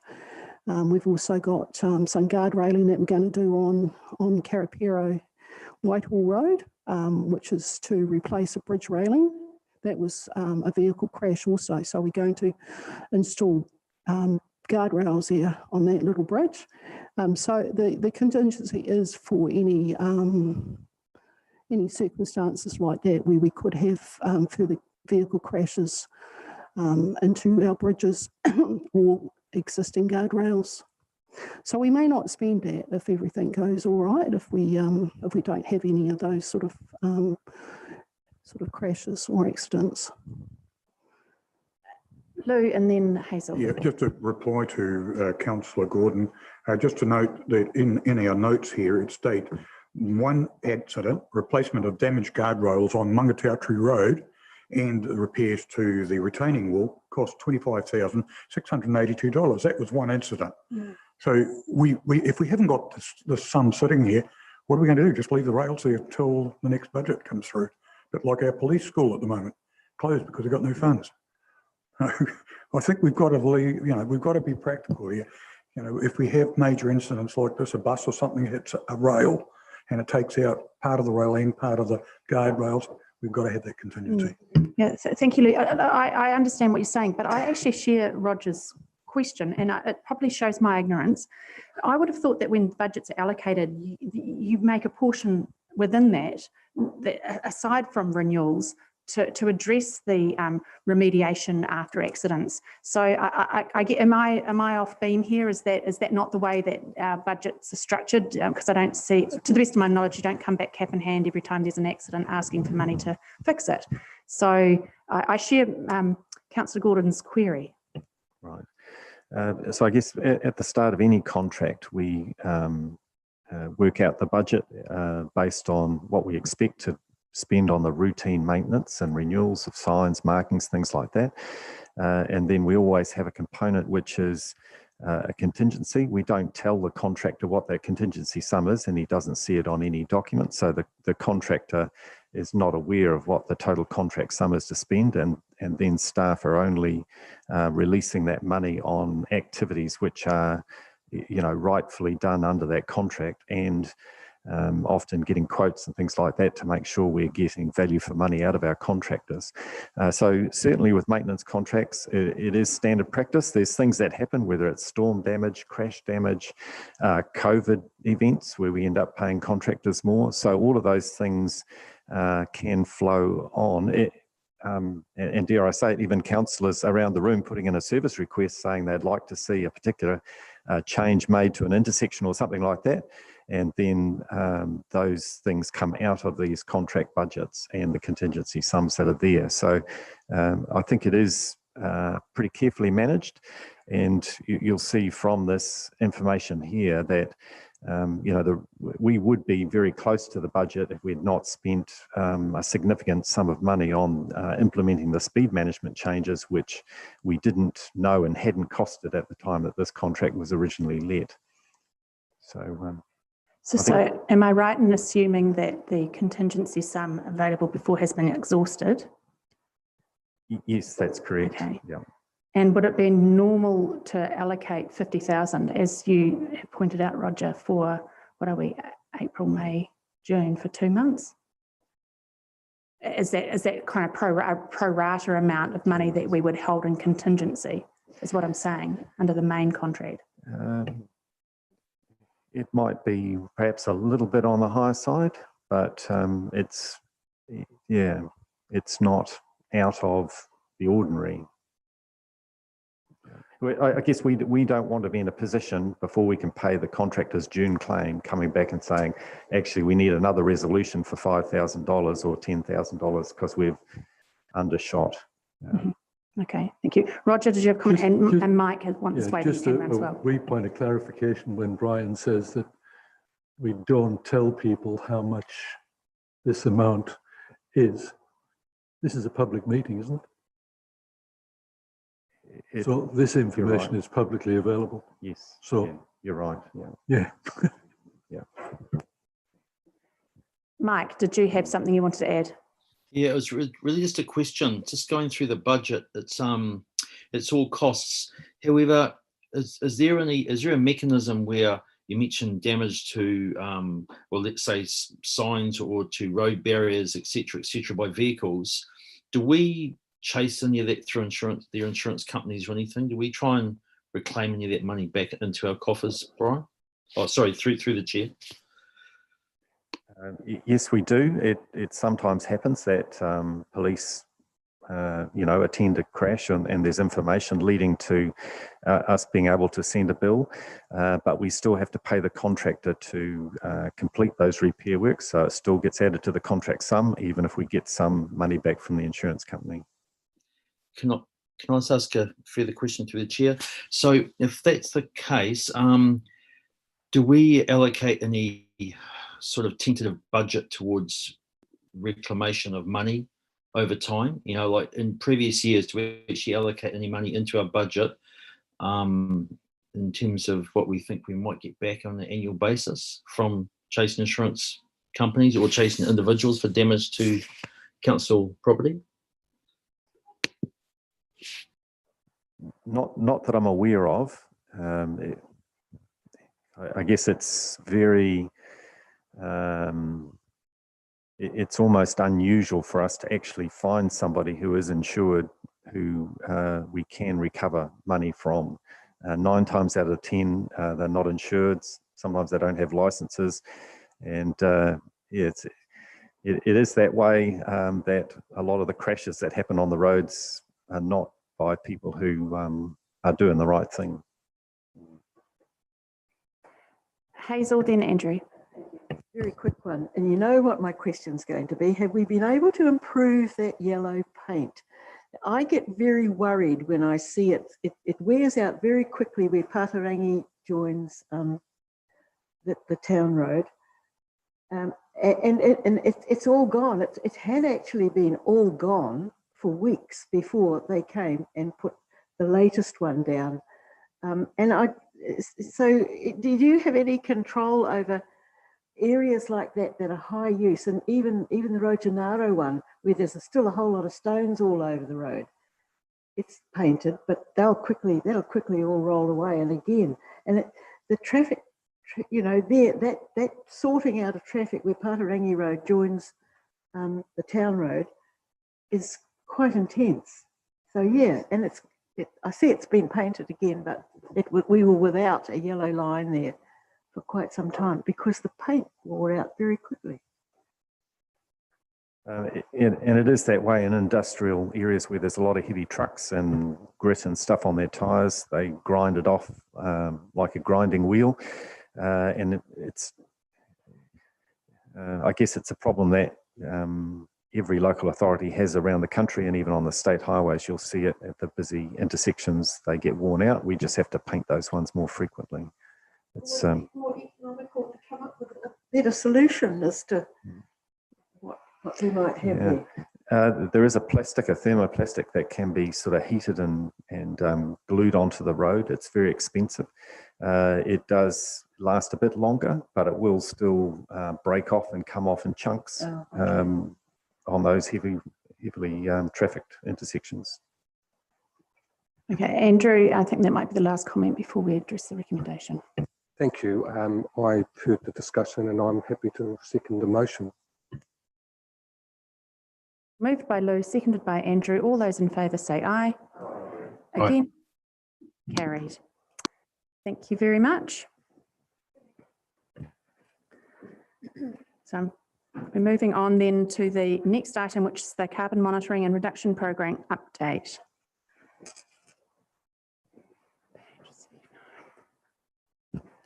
Morena, everyone. Through you, Madam Chair, I'd like to take the opportunity to formally introduce you to Peter Higgs. Peter joined us in January as our principal engineer within the service delivery group. So Peter has come to us with an extensive history in infrastructure and local government, And upon joining us, we identified he has very much a passion for sustainability and for supporting our organisation on our climate change journey. So whilst this work had sort of started prior to Peter's arrival, it's he that has picked up the mantle and is presenting this report to you today. So I'll hand over to Peter. Kia ora, Madam Chair. It's great to be here. This report today is a follow-up of the work that was done by Council about August, I think it was, in requesting an action to set up a carbon emissions working group. So that was set up in December, and since then we've done some work which is based on the 2-year reports that have come out. The gas emissions inventory report, which is come out of Waikato LAS, which is determining what emissions are produced by this council. The working group has now established 8 different work streams and to develop a work plan. It is primarily based around the organisation itself, as opposed to what the district can do in terms of climate change or reduction in emissions. So it's more about the business as opposed to all the other work that will be done, is being done in terms of district plan controls and so forth. So this is just for an update to you folk on where we've got to. And from now we will establish these working groups in those work streams and develop a work plan for each of those subsections. And one of the other important factors is one of those work streams is about the culture of the organisation itself, as opposed to just looking at the technical stuff of how we can do it. I would open up to any questions, Madam Chair. Thank you, Peter. I was really heartened to receive your update. It's certainly something that is probably Councillor here and myself are probably most passionate and vocal about, together with Roger. So yeah, thank you for your update. Roger, did you have a question? No, I'm thoroughly in support of the work that you're doing here. Perhaps slightly disappointed that it's internal and not actually on a district-wide. Because I think there's a discussion that we need to have as well, is about how we go out there and perhaps influence some of the behaviour on a district-wide. And through you, Madam Chair, I think that it's the plan for us to have a workshop on climate change, isn't it? I'm not seeing any confirmation of that, but I think that is the plan. So really looking forward to that discussion, but well done on putting this forward. Thoroughly support your plan. Echo your sentiment there, Roger. Claire. Yes, thank you, Peter. Really great to see this agenda item. So I'm looking at the work streams that you have, and I do think there might be an additional one, which is to do with planning and regulatory, because while these take an action sort of at an organisational and staff level, but really the district council does set the rules for the way like buildings are constructed and things like that, which can actually drive a lot of change in seeking better sustainable outcomes and, you know, materials that have got low carbon input and things like that. So I'd appreciate it if you could sort of have a look at that and whether or not that might be possible to introduce some stuff like that, like in the Productivity Commission's report transitioning to a low emissions economy. They mentioned that wood's got a really important role as a material for construction and things like that, and you know, we can incentivize or certainly make our building consents more friendly towards the use of wood or wood products that we know will do the job and things like that. So I'd be keen to see something like that added. And I also had a question about the graph which shows the the carbon zero roadmap to 2030, that one there, because the base year is 2019, and you've demonstrated that we can achieve over a 20% reduction up to year 2030, which is great. But that's using 2019 as a base year. Yeah, whereas the climate change stuff is actually saying 2005 is the base year. So that's what our climate targets are geared to. That might have changed, I don't know, but I'm not sure if we'd be demonstrating compliance with that target. But of course, we don't know what our baseline was for 2005. Yeah. Do you know anything about that? Like, are you able to shed more light on that kind of approach? Through the chair, there's a couple of questions in there. The first one about why we're just focusing on what the business can do. We did talk about, well, first of all, that was what the council requested us set up a emissions management action group. We did discuss that about how far we should go in there, and there's a whole range of drivers. There's a number of changes, the way our infrastructure controls, regional council. But one of the key things that was in the action was that this would inform the environment policy. So I think if we went ahead and tried to do everything, I think it's probably better. This is focused. There's another body of work being done that will be done, which will pull those things together. You'll also see, well, in part of the work streams is looking at the opportunities to partner with other organisations. Nothing has happened there yet, but there's opportunities to share. And in terms of the emission reduction targets, there is nothing official yet. Although I did note in here some of the work that's being done by the Environment Commission, none of that is actually council government policy. So some of the targets here are being based on what we loosely think as in MFE documents and so forth. Okay. And of course, I thank you for the clarification. Of course, the other complicating factor in terms of using 2018 as your base year, of course, 19 rather, on page 82 of our agenda, you've clarified that there are a handful of issues that aren't included and which will be included. The inventory report didn't include this time round, but will next time. And I'm wondering whether that's going to materially influence proportionately what we've tracked since 2019. If suddenly we bring in these other activities listed there, 1, 2, 3, and 4. How do you envisage, what's your feeling on that? Are we going to be somehow spiking or dropping or what in terms of 2021?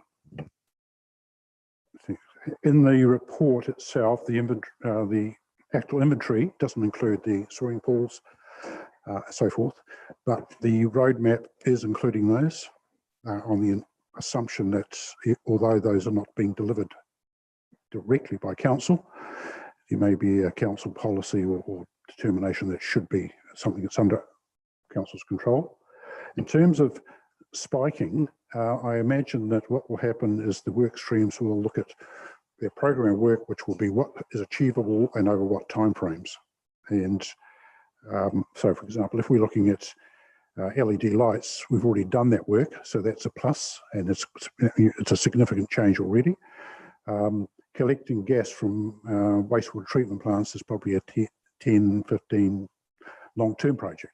So I think we're going to have to look at what is achievable and what are the costs before we can actually work out what spikes or how it can flow.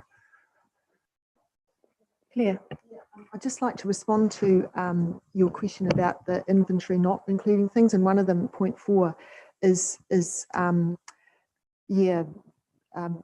forestry and that, because I know that there was quite a push with the Productivity Commission's review that native plantings of much smaller size, like for instance riparian margin planting, should be included.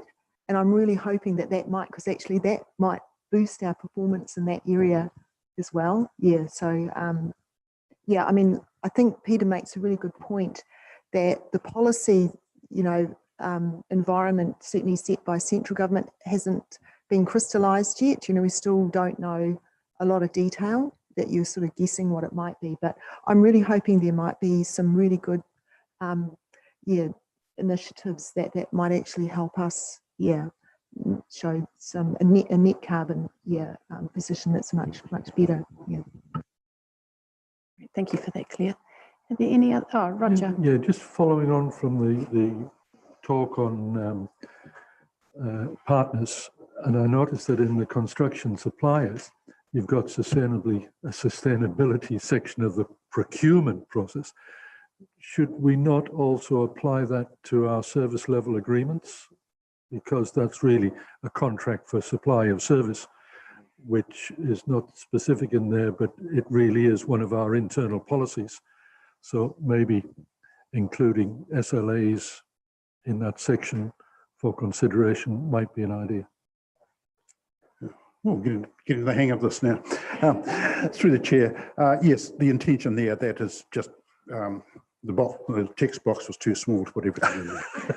So all our suppliers, the intention would be to look at how our suppliers, whether they have a carbon emissions, in the concrete they use, or with the ballpoint pens they supply, or the electricity they supply. So, yeah, the intention is all suppliers of council would be looked at. Right, thank you for that, Peter and Dawn. My question is, how regularly do you intend to present to us for your updated reports? How regular will your reports to us be? So in the reports, Chair, I mentioned that the work streams would report 6 monthly with an annual report presented to council on progress. Annually, great.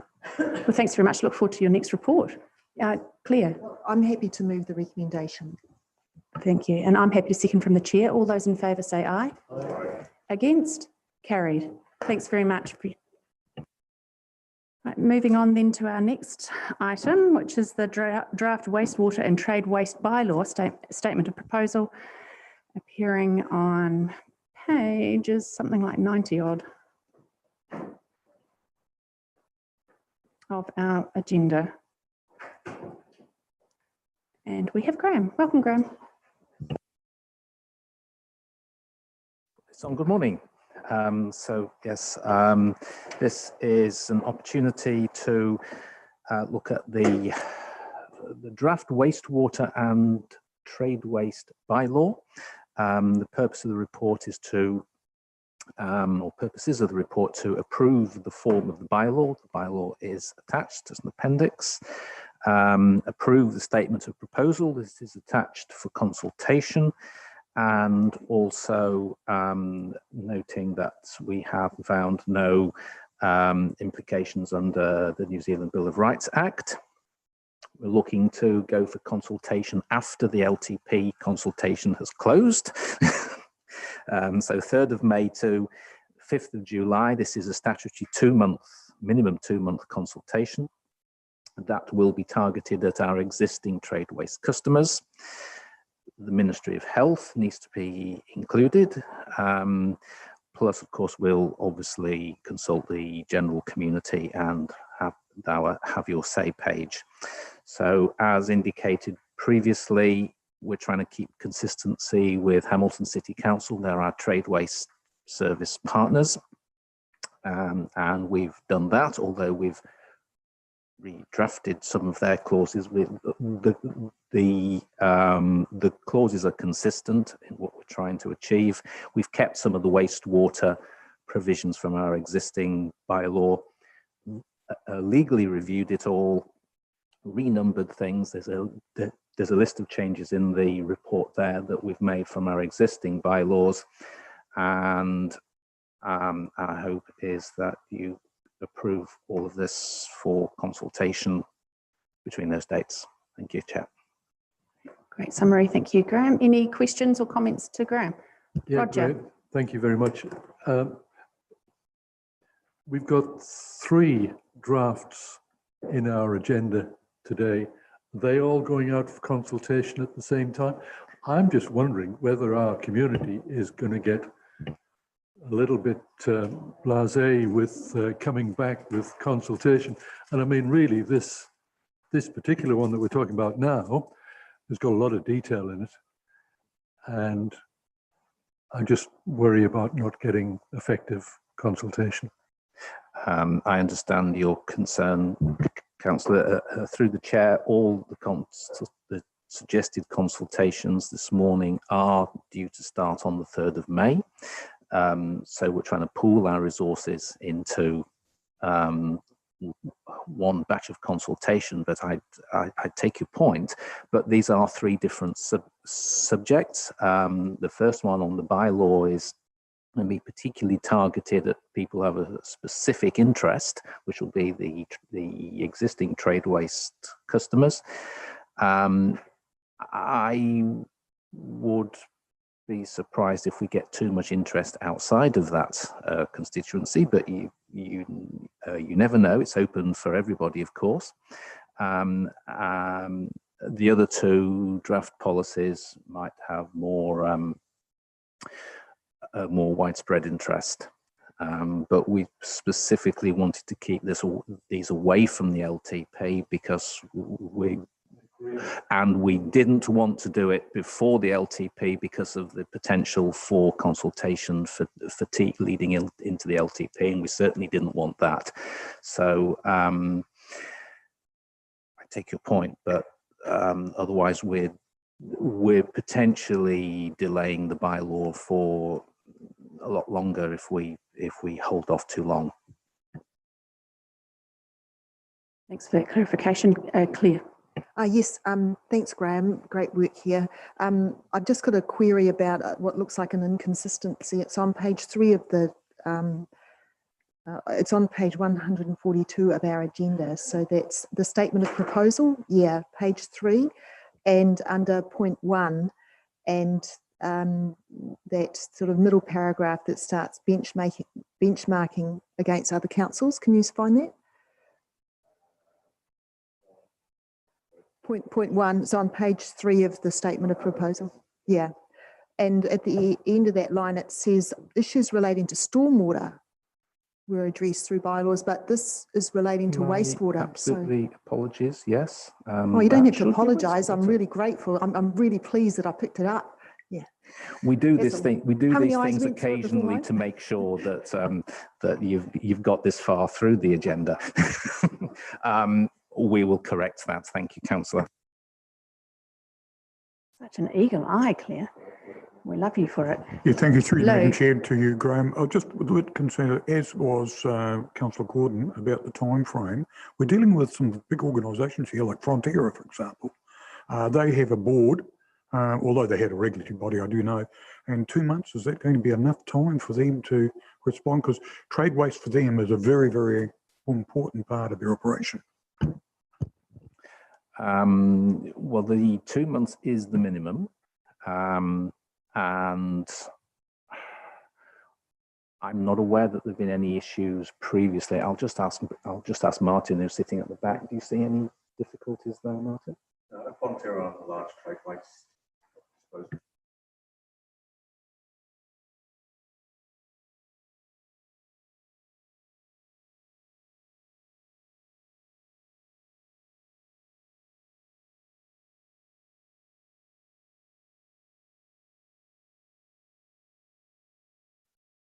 Right, there being no further questions, we have a recommendation there appearing on page 1991. Do I have anybody who's happy to move that?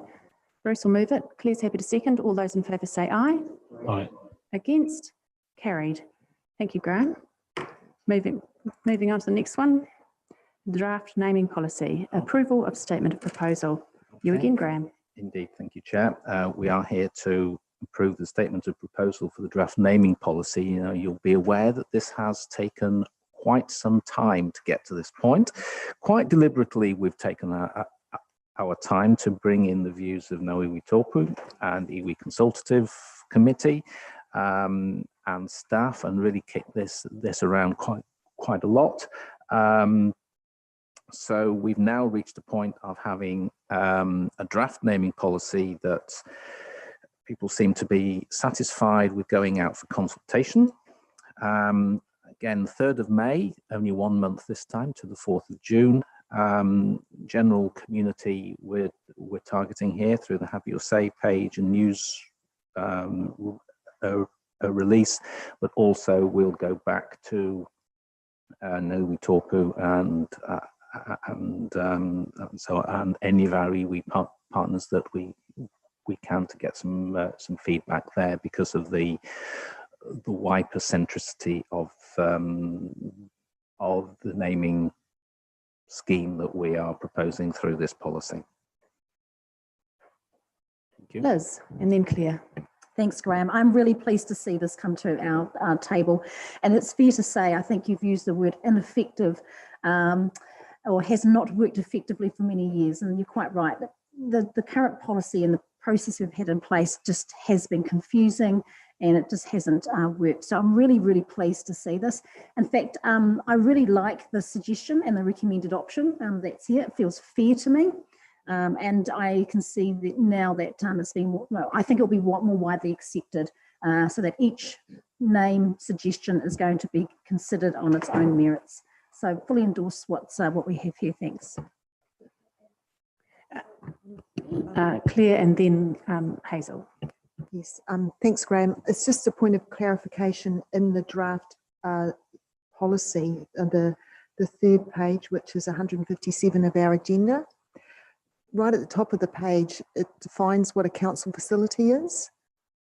And I think it should, it says it's any facility that's used as a public amenity. So that could be something that isn't owned by council. I think that in the definition, it should say that the facility owned by council, you know, a council-owned facility, because otherwise you're actually making it apply to any facility that provides those kind of services. That's noted, Councillor. Thank you. Hazel, did you have something you wanted to Really mention? pleased to see that this happening. I just think of when I was on the community board, how the names came up, and I used to think, what the heck has that got to do with the area, you know? And it would get outvoted each time. But and also, you know, when developers were having it, and we've got some crazy names to our street that just simply don't sit there. And I'd love to see them changed, you know, to something appropriate for Waipa, which is, you know, and so I'm delighted to see this change, taken out of the hands of those who really don't know the history. Yeah. People. Thank you, Hazel. Any other comments? Marcus and then Philip, perhaps? How does this, when we enacted the bylaw and it goes through, how would this make changes to the roads in Kiki if the roads were suggested to be changed? Like, what would the policy be or the procedure? Like, how would that happen?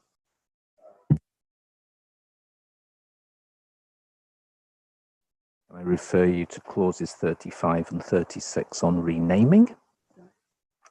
Clauses 35 and 36, they're on page 160, I believe, of your agenda. So there is a process whereby under exceptional circumstances, people can ask for names to be renamed for specific purposes as well. So we're very conscious of the key situation, but also conscious that we didn't want to open the door to anybody anywhere for any reason whatsoever because they moved in but didn't like the name of the street or something like that. We didn't want that because, of course, all of these are a cost to council, not just in time, but also infrastructure as well. So we've settled on clauses 35 and 36 at this stage.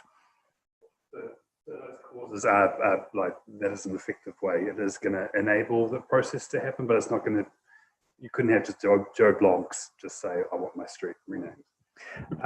That's right. We've got a process in place to enable what some of the feelings in the community to be addressed addressed under this particular policy and process. Madam Chair, thank you, Graham. Just following on to that, did I read in this that in fact the final decision on a change of name for street comes back to council? That's correct. Thank you. Yeah. Philip. Thank you, Madam Chair. Councillor Coles speaking. Just for the record, well, we've got to mention our names, aren't we? Thank you, Phil. For the record, the Pat Allen families contacted me and with recommendation that as she's the first mayor, street is named after her. So I've spoken to Kevin Honus and Gary Dyatt about that, and that'll be thought through, planned for the next subdivision he does. So, yeah.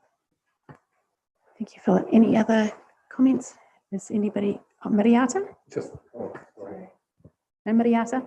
Oh, mine's just quick. I just want to thank you for the work that you've done and the considerations you've taken on board from mana whenua and this perspective. So, ngā mihi.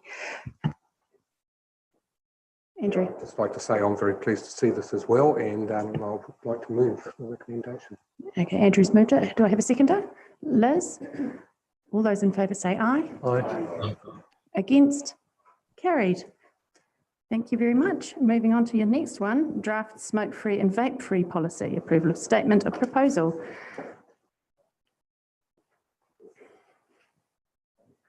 Yes, thank you, Chair.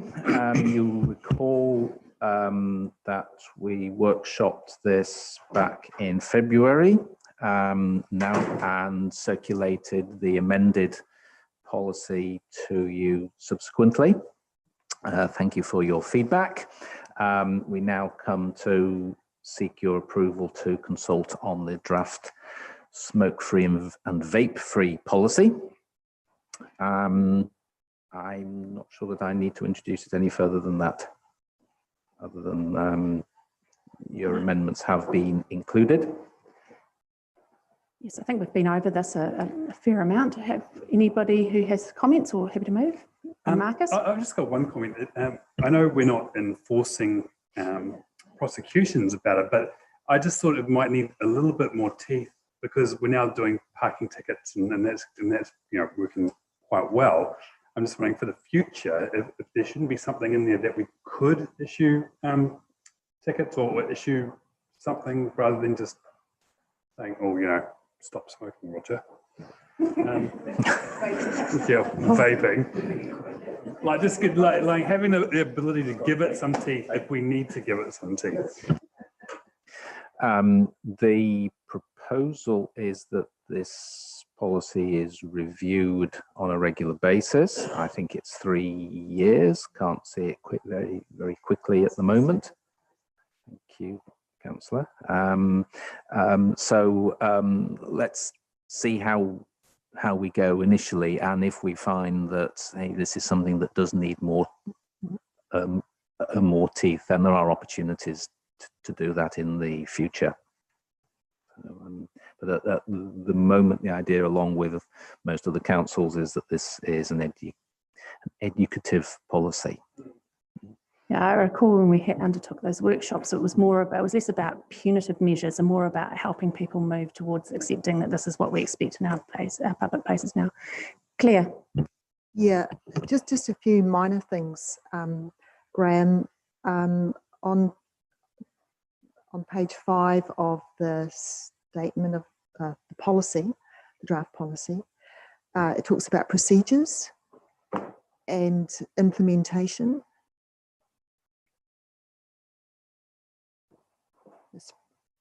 It's page 184 of our agenda. Yeah, procedures. Yeah, page 184. Yeah. And so after the first paragraph, there's a bullet point to implement this policy. Council will, and that shouldn't be a bullet point, should it? It should. Thank you. That's noted as well. That's cool. And then the other thing that I'd like to point out is just a slight change in the wording.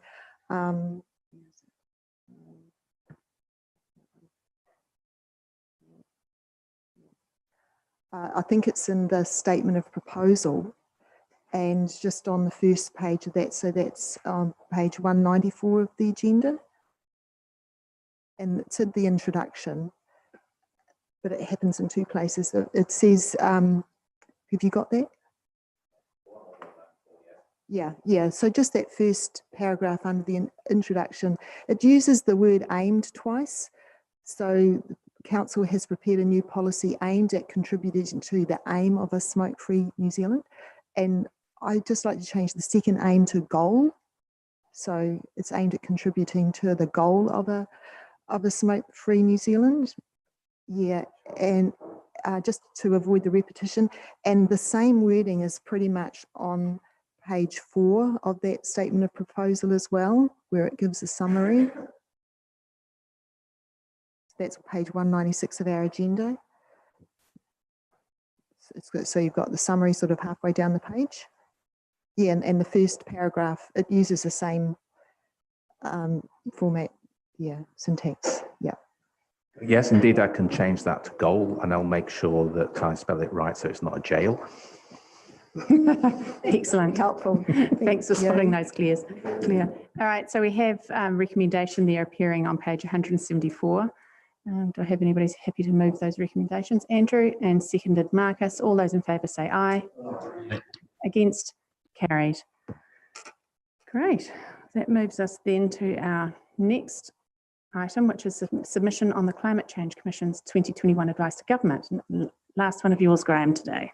Okay, yes, thank you, Chair. So finally, this is for information only. The draft submission on or to the Climate Change Commission on their 2021 advice to government. We workshopped this earlier, just a few weeks ago, and your amendments have been included.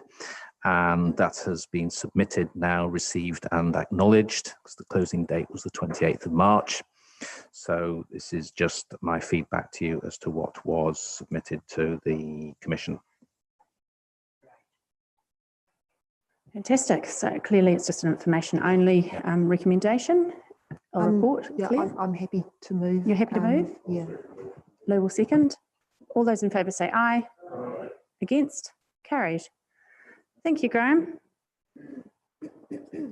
So now we have a resolution now to exclude the public.